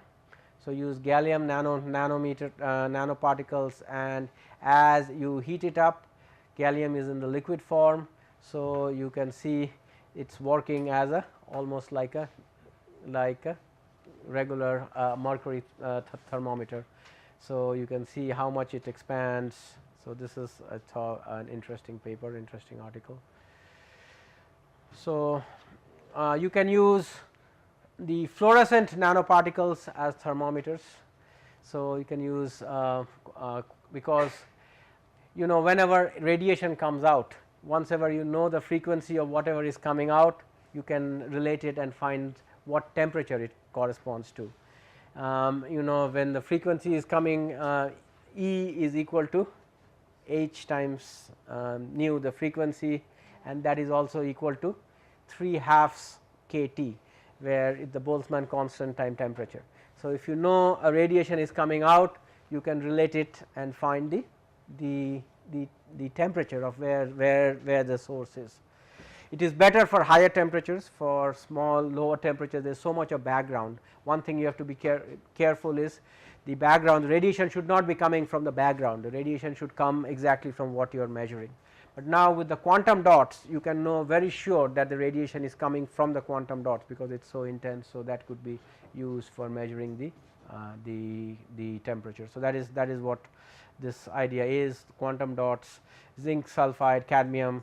So, these can be used for accurately. So, if you put quantum dots inside the cells, you can put quantum dots inside a regular cell, you can put quantum dots inside the cancer cell, you can see the radiation coming out, and if you can use, you can basically find out the temperature difference between the cells, and you can do it combining it with the work which the presentation which I did before. If you do it on a scaffold, as the cells are, you can monitor as the cells start dividing is how much the temperature is changing, and there are reports of people who have done it. This one, okay. So, this is the glucose sensor. Are you familiar with how a glucose sensor works? So, the glucose sensor, this is the glucose. So, how do we sense the amount of glucose or amount of sugar? We have to go through this reaction. So, this is insulin. So, this is the most important chemical reaction which decides. So, if you have glucose, you put in this enzyme glucose oxidase, it forms this particular the reduced form, it reduces the glucose oxidase. So, it says takes the hydrogen out of it, and it gives this thing, the gluconote, as a byproduct. Then you oxidize this, and if you oxidize this, you get back this thing back, and what you get is peroxide, and this is the peroxide which you measure. So, a glucose sensor is actually a gas sensor, or which is measuring the amount of peroxide which is generated. So, whenever you can that is how it you can make this reaction go in. This reaction normally goes in the strip, and whenever this comes in, how do you know that the peroxide is generated? Most of the sensors measures the electrical impedance. So, when the peroxides are generated, electrical impedance changes. So, these are different types of glucose sensors. When we add nanoparticles, we have worked with putting carbon nanotube in this strip, and the sensitivity of the glucose sensor has increased. So, again this chemical reaction, why? So, with nanotubes, okay, at this, let us go over this. Are you familiar with this? This is basically our nanotube based glucose sensor. How you want to go over this, or we would do the wearable sensors? It is up to you. We do not have enough time to do both actually. So, let me explain. So, which one would you like to? This one? Okay. So, this is we are using the carbon nanotubes to get the so it is the same reaction what we wrote over there, and we have we need to measure the amount of the peroxide that has come out over. So, this reaction has to take place inside, it is done with the 2 electrodes. So, we have the carbon nanotubes which are connected to the side of this. This is the reaction after the whole the reaction that happens. The reason of putting in carbon nanotubes is we are containing this. why carbon nanotube improves the performance of this is basically you are containing the reaction inside small chambers, and those chambers are the inside the carbon nanotube. So, this is the we are binding this enzyme onto one of the electrodes. When this thing happens, this reaction we have that, and we get the hydrogen peroxide coming out from there. So, we have the reagents is glucose oxidase, we have a suspension of multi-wall carbon nanotubes, and we make the conduction with the silver. So, we prepare, this is a screen printed 3 electrode cell. So, that means we make this thing and then print it out. We make the silver with the contacts, we put the insulating layer. So, this is our cell. So,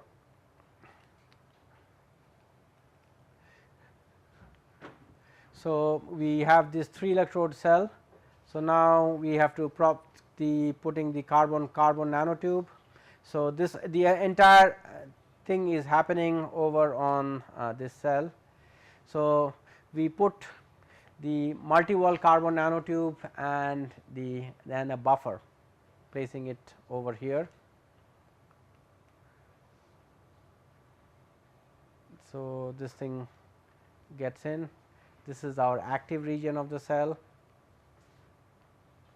So, the multi-wall carbon nanotube plus this glucose oxidase, when we put in this active region, this gets formed.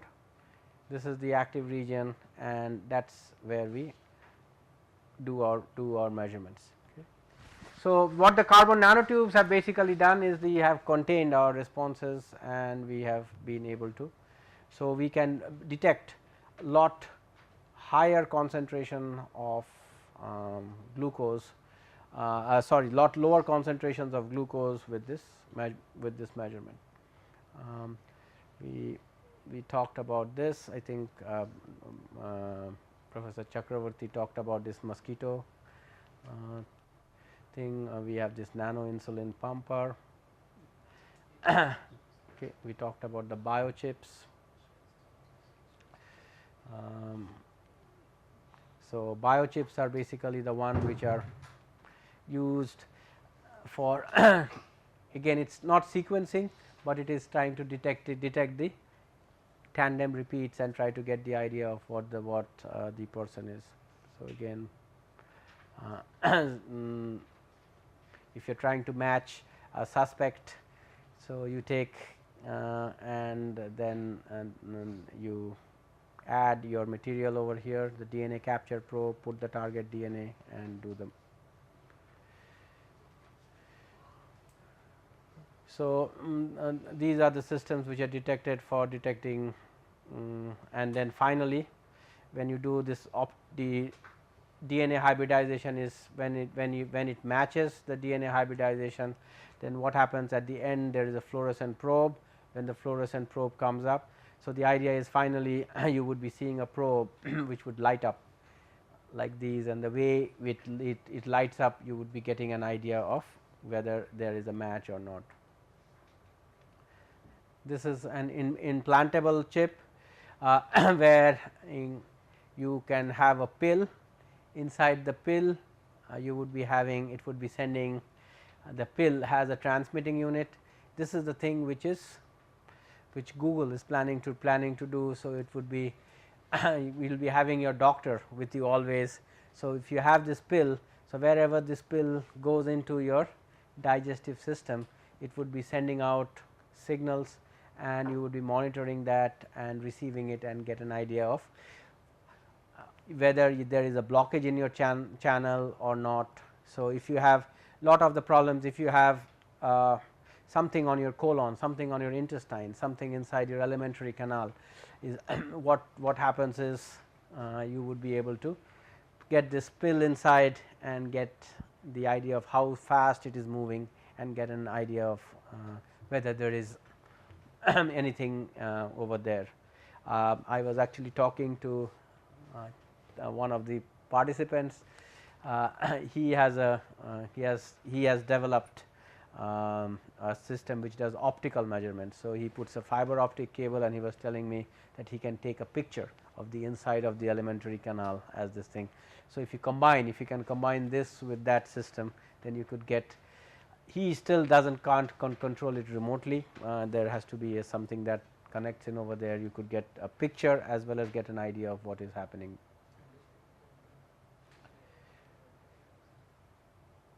Okay, so these different pictures of biochips, and let's go to the next one.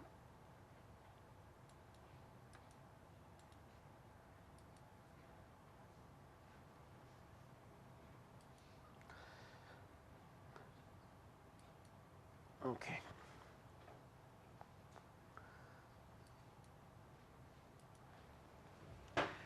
So, this area of biosensing, whatever we have done, the biosensors, all experiments are done in the lab. Other than the glucose sensor, you still do not have any of those sensors out in the market. The glucose sensor is the only one, which is the first one which is there.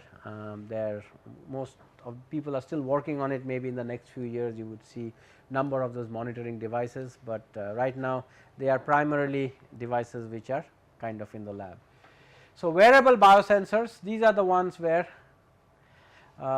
we have devices in the market, and they, like the one which I am wearing today, or I was wearing all in all those days. This is what is known as a Fitbit. I do not know whether you so this is my watch, which also monitors. I can program it, and I can monitor how many calories I have spent, and how many calories I would like to do. So, it has sensors on the back of it.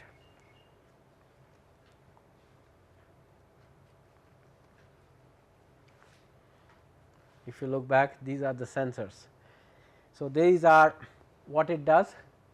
It's kind of it's like a gyroscope, or it's like a piezoelectric sensor. It basically detects movement. So, every time it assumes that when I am moving my hand, I am actually walking, or I am moving around, and then there is a unit which calculates from that how many steps I have taken, how much distance I have moved. If I have climbed steps, this vibration would be more. If I so it keeps monitoring that, and then there is a program which calculates and gives rise to, it gives me a calorie. It makes me happy, though I do not rely on the data, but the reason it gives me, so that is the reason, like most of the days I was planning to walk from my guest house to over here, because it showed me that I was spending calories. Again, this is only based on steps. Calorie spending is a physiological activity. It depends on your blood pressure, it depends on the other lot of other factors also. You might be walking the exact same distance. One thing it does not do is calculate the time. If I am walking or if I am running, it would still record. There are two modes of it. It has an exercise mode. If I change it to the exercise mode, then it would assume a certain speed I am running. It does not know what speed I am running, but it would be doing and find out and finally find out a calorie number. Again, it is up to you to believe that number or not. The other thing which I like it is, if it's set over there, if I am sitting too long, it warns me that, well, you are sitting down too much, now it is time for you to get up and walk around a little bit. And that is the reason why in the US right now, you don't have offices, don't have chairs. Everybody is actually standing and working. You have that, it's a stand up on desk, because if you sit for 6, 7 or 8 hours, I think it's one of the worst things you can do. It is as bad as kind of having a meal with full of rasgullas, or it does enough damage to your body. So, that is why you keep standing. Anyway, that is an example of a wearable sensor. The other wearable we would talk about, so sensors which can be worn and give more information. So, this is there, it is in the market, but again it is not giving correct information. Correct information would be if it collected other data and put everything in together. There are other sensors which do that, but we haven't combined. If you buy the latest model Lexus car, you sit on the car, put on the seat belt.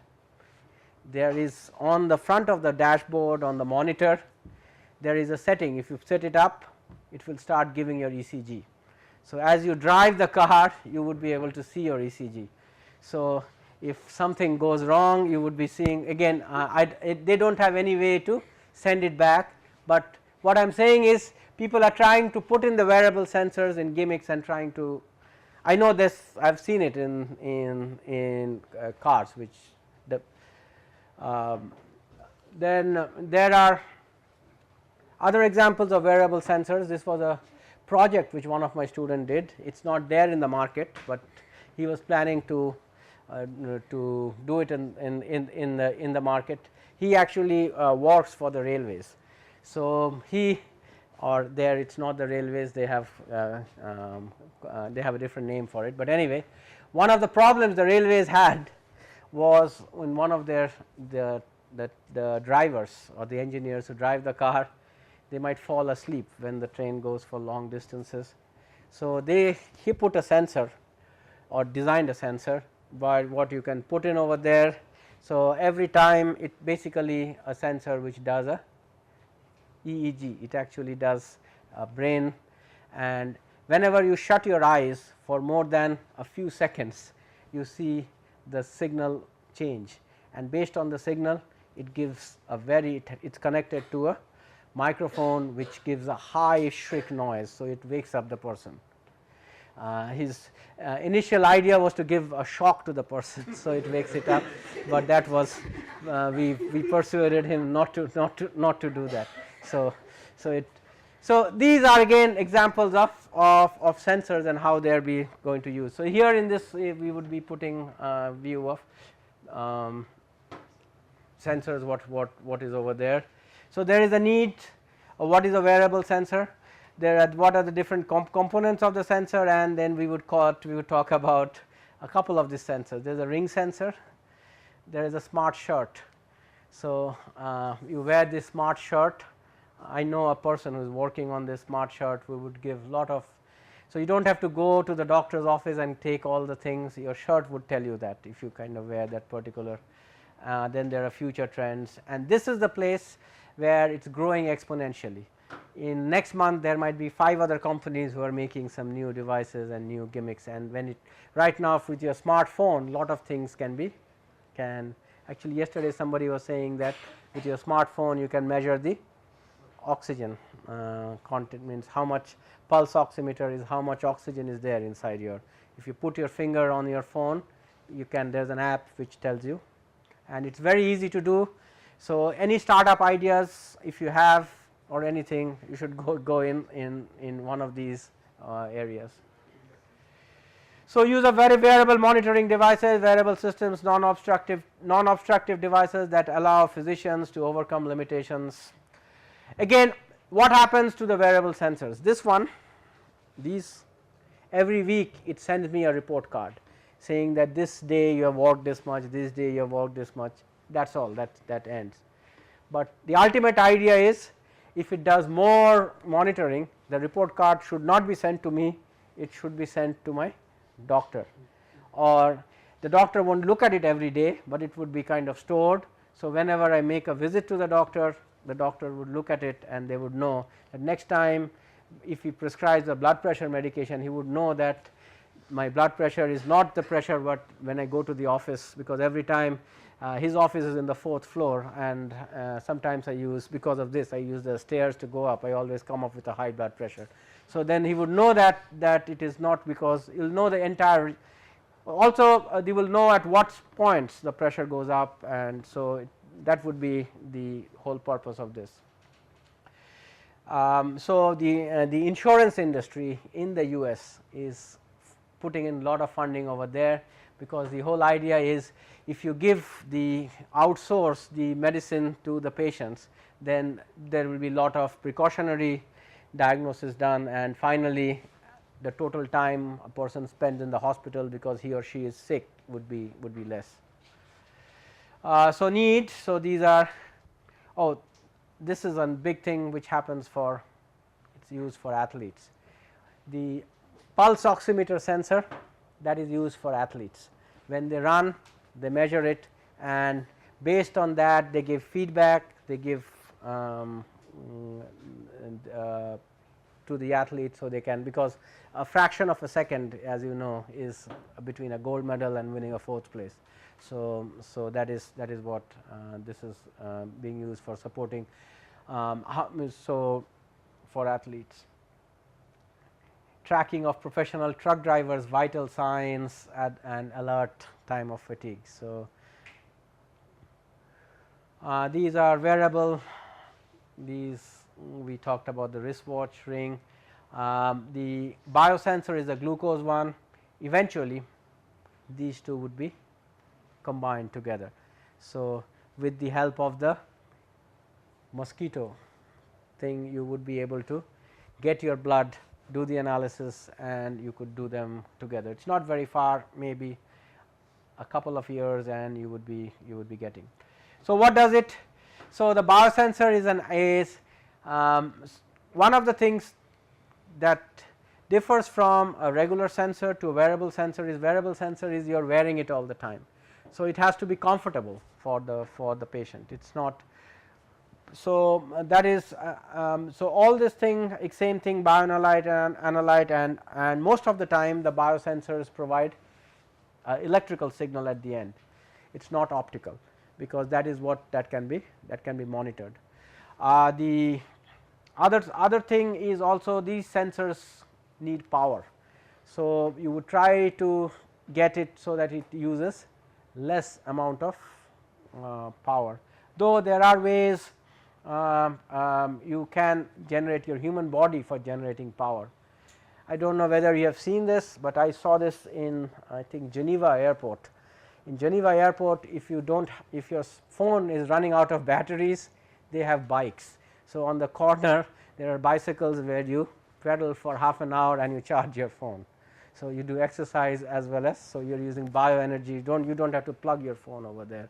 So something like that might be there working for your wearable sensors. If it goes down, you might need to jump up and down a little more, and then you would be able to charging. So you know, there are battery packs available right now which can charge. So the battery packs can be charged with your physiological activities. There are special shoes available which have the sponge where it's a piezoelectric. So every time you jump up and down, you are generating a voltage, and so you can. I have a student who uses shoes to jog and puts his phone down, and he's actually listening to music as well as charging his phone while he's going out for a jog. So the components, this is the entire reason why I put this over there. It looks like science fiction, but we are very soon we would be over there. So this is the ring sensor. So it allows continuously to monitor the heart rate and oxygen saturation. There are different versions. There are designers who try to make that thing look more. The smart shirt. I knew there's a company in India who was trying to develop this smart shirt, so they can go into the villages and they can make the people put on those shirts while they do the monitoring. And the idea is after the monitoring they can send, they don't have to bring spools of data, they can transfer the data into a laptop and something and get it over here. So what is the ring sensor? What it does? This is the ring sensor. Okay, it looks like an ugly ring, but they are, because this is the prototype, so they can make it look nice. So it's what it's doing is pulse oximetry. So pulse oximetry, you have electrodes where, how do you measure oxygen? Do you know what electrical quantity does it measure? It measures pressure. That's right. There's a pressure transducer, which actually, depending upon how much the oxygen flows, you are measuring. The same thing can be used for measuring blood pressure also. Blood pressure is also related to. In one of in my classes, in my bioinstrumentation class, another group made a project where they were using sensors to measure blood pressure, and then they put in a sound to it. So, you got the effect of what a stethoscope does. So, you can hear your own blood pressure doing the same thing. So, the sound was put in by just a software, a program, but whenever your blood pressure goes over there, it produces a sound. So, it looked like as if you are using a stethoscope and measuring it, but actually it was doing the electrical way of doing that. What I am saying is things right now can be done, even undergraduate students can do it as their projects. So, these areas are. So, how does it work? So, detection, volume change, here this here they are doing the change of the volume changes by using a, here they are using a photoelectric method by using a photoresistor. So, and then they have a voltage divider circuit, which is a standard technique of measuring anything you, because why do you need a voltage divider circuit? Because your source voltage might change, and if the source voltage changes, you would be measuring that instead of what is changing in your sample. So, you use a voltage divider, you put a voltage in series, so that kind of controls, and you would be measuring that, and that would be measuring in the. So, you looked at over there. So, the LEDs and photodiode, that is the optical sensor unit. Then they have a microcontroller, they have a radio frequency transistor, here they have a tiny cell battery and the ring structure. So, so this is their, that's why the ring looked. So, here you have the LEDs and the photodiode, so which is under your finger. So, this is kind of measuring that. The microprocessor, right now again they have, you put in the microprocessor, you could replace this thing with that Pi, which I am going to talk about, which can do the program, and you can make it maybe simpler than this. So, in order to detect the blood volume changes due to heart contraction, photoresistors use, LEDs use. So, here they are using the oxygenated blood absorb more light than the deoxygenated blood. So, that is why they can with their they can use it for measuring the blood pressure. The way the blood pressure we are measuring, that is technique has been there for ages, and that is why using we here for the sound. So, that is the same effect they are trying to getting it by hearing it from the light. So, these are the applications, we do not have to talk about more. The main advantages is continuously monitoring, easy to use, and this is why the insurance companies are focusing on it, because you would know your whatever problem with it. The initial cost is high. To make one ring, it might be costing more, but the idea is right now they have a limited number of physiological parameters measured, and they have not checked it with that, but gradually I think they would be using it, because then it would be something for monitoring heart disease. This is the smart shirt. This came out from Georgia Tech University, so they call it the GTWM, Georgia Tech wearable motherboard.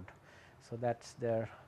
So, this provides extremely again this one is available free. The US military also has a similar thing where their US military wears a shirt by which they can monitor the physiological. As I said, when the military goes, they monitor the blood pressure, the temperature, and their GPS. They all they can do it with their current. The reason they use is they use the circuit is made. This one does not look like a. They use the flexible, the fiber what they use for making the shirt. It has to be flexible. The one the military uses, they use carbon nanotubes. So, they make carbon nanotubes, polymer component of carbon nanotubes. The one that I think couple of days back I was wearing the Nanotex trouser, not today, that had the same. So, you can pass current in over there, and so here it uses optical fibers to detect bullet wounds and special sensors and interconnect to monitor vital signs. It is used to. So, this is So, they have shirt.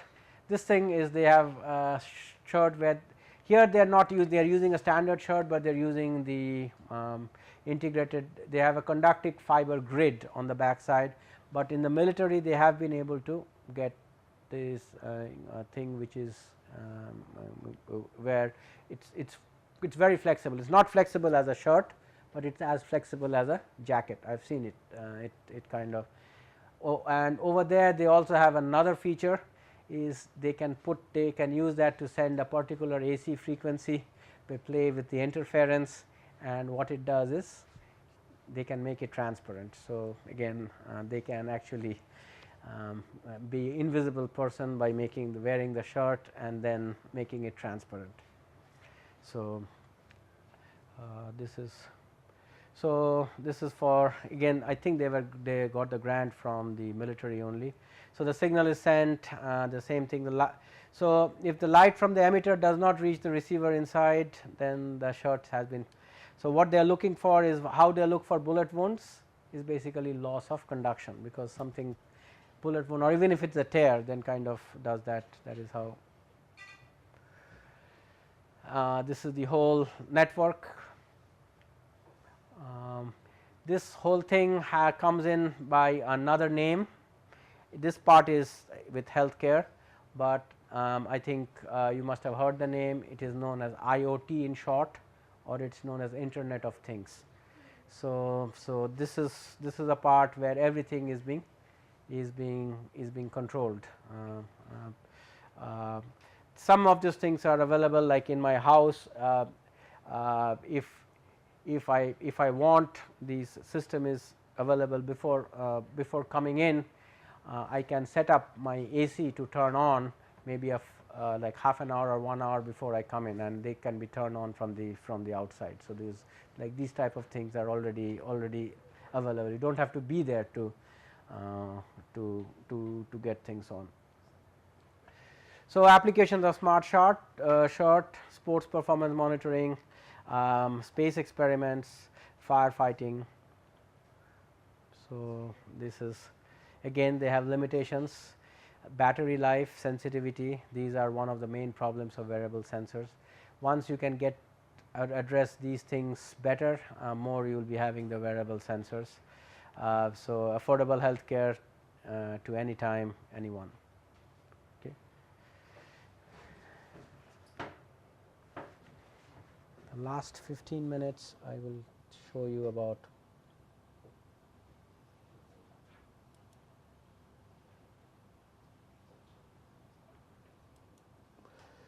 this one.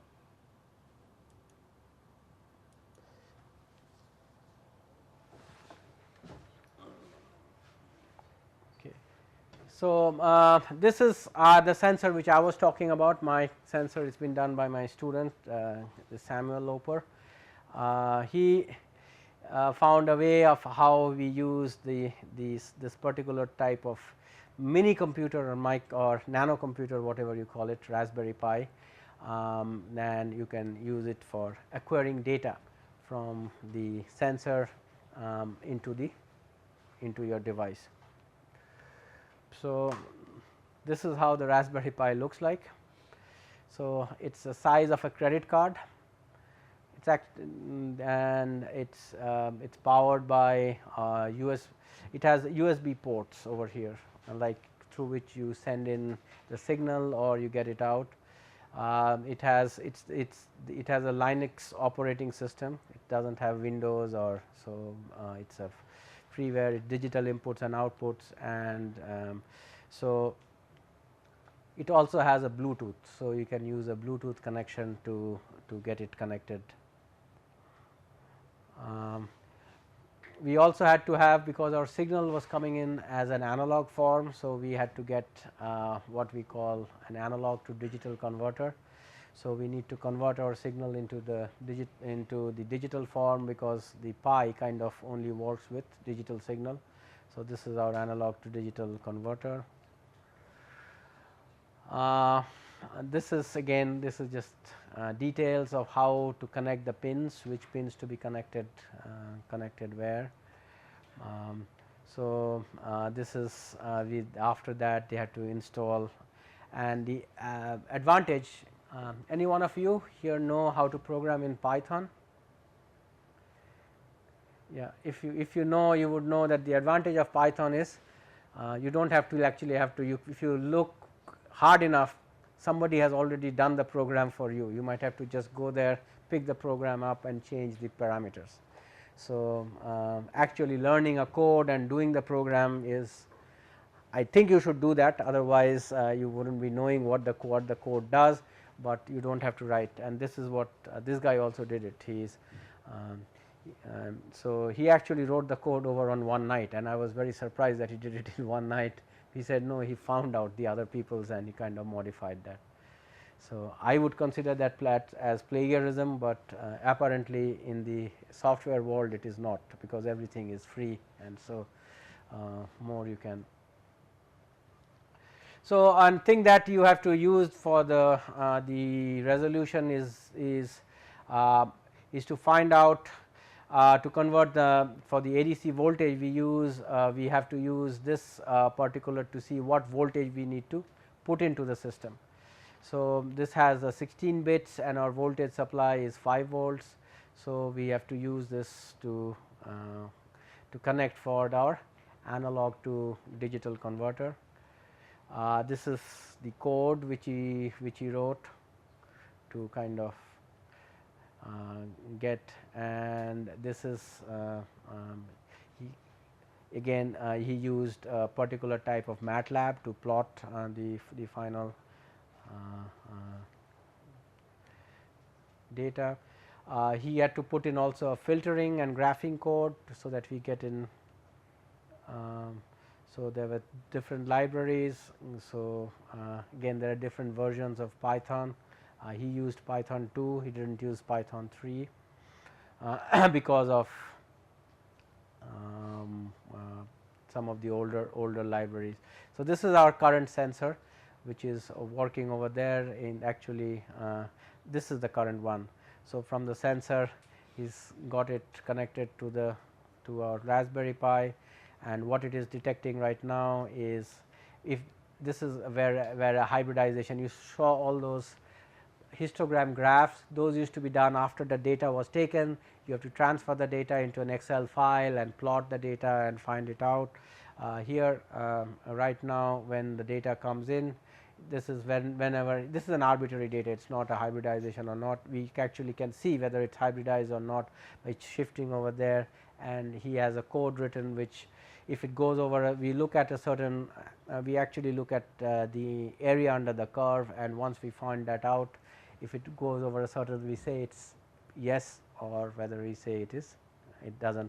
We still have not used the Bluetooth capability. So, this thing is still connected to the sensor right now, and with this board we can measure right now, we can measure the way it has, we can measure actually 8 sensors simultaneously.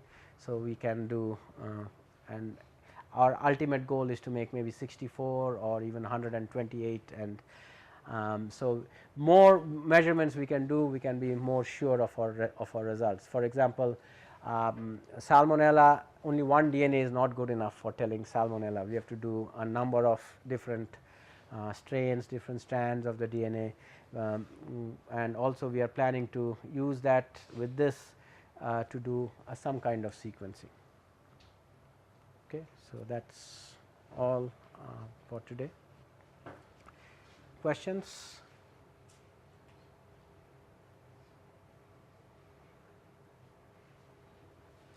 Okay, so thank you for. So today you will be having your, I think at 3:30 you should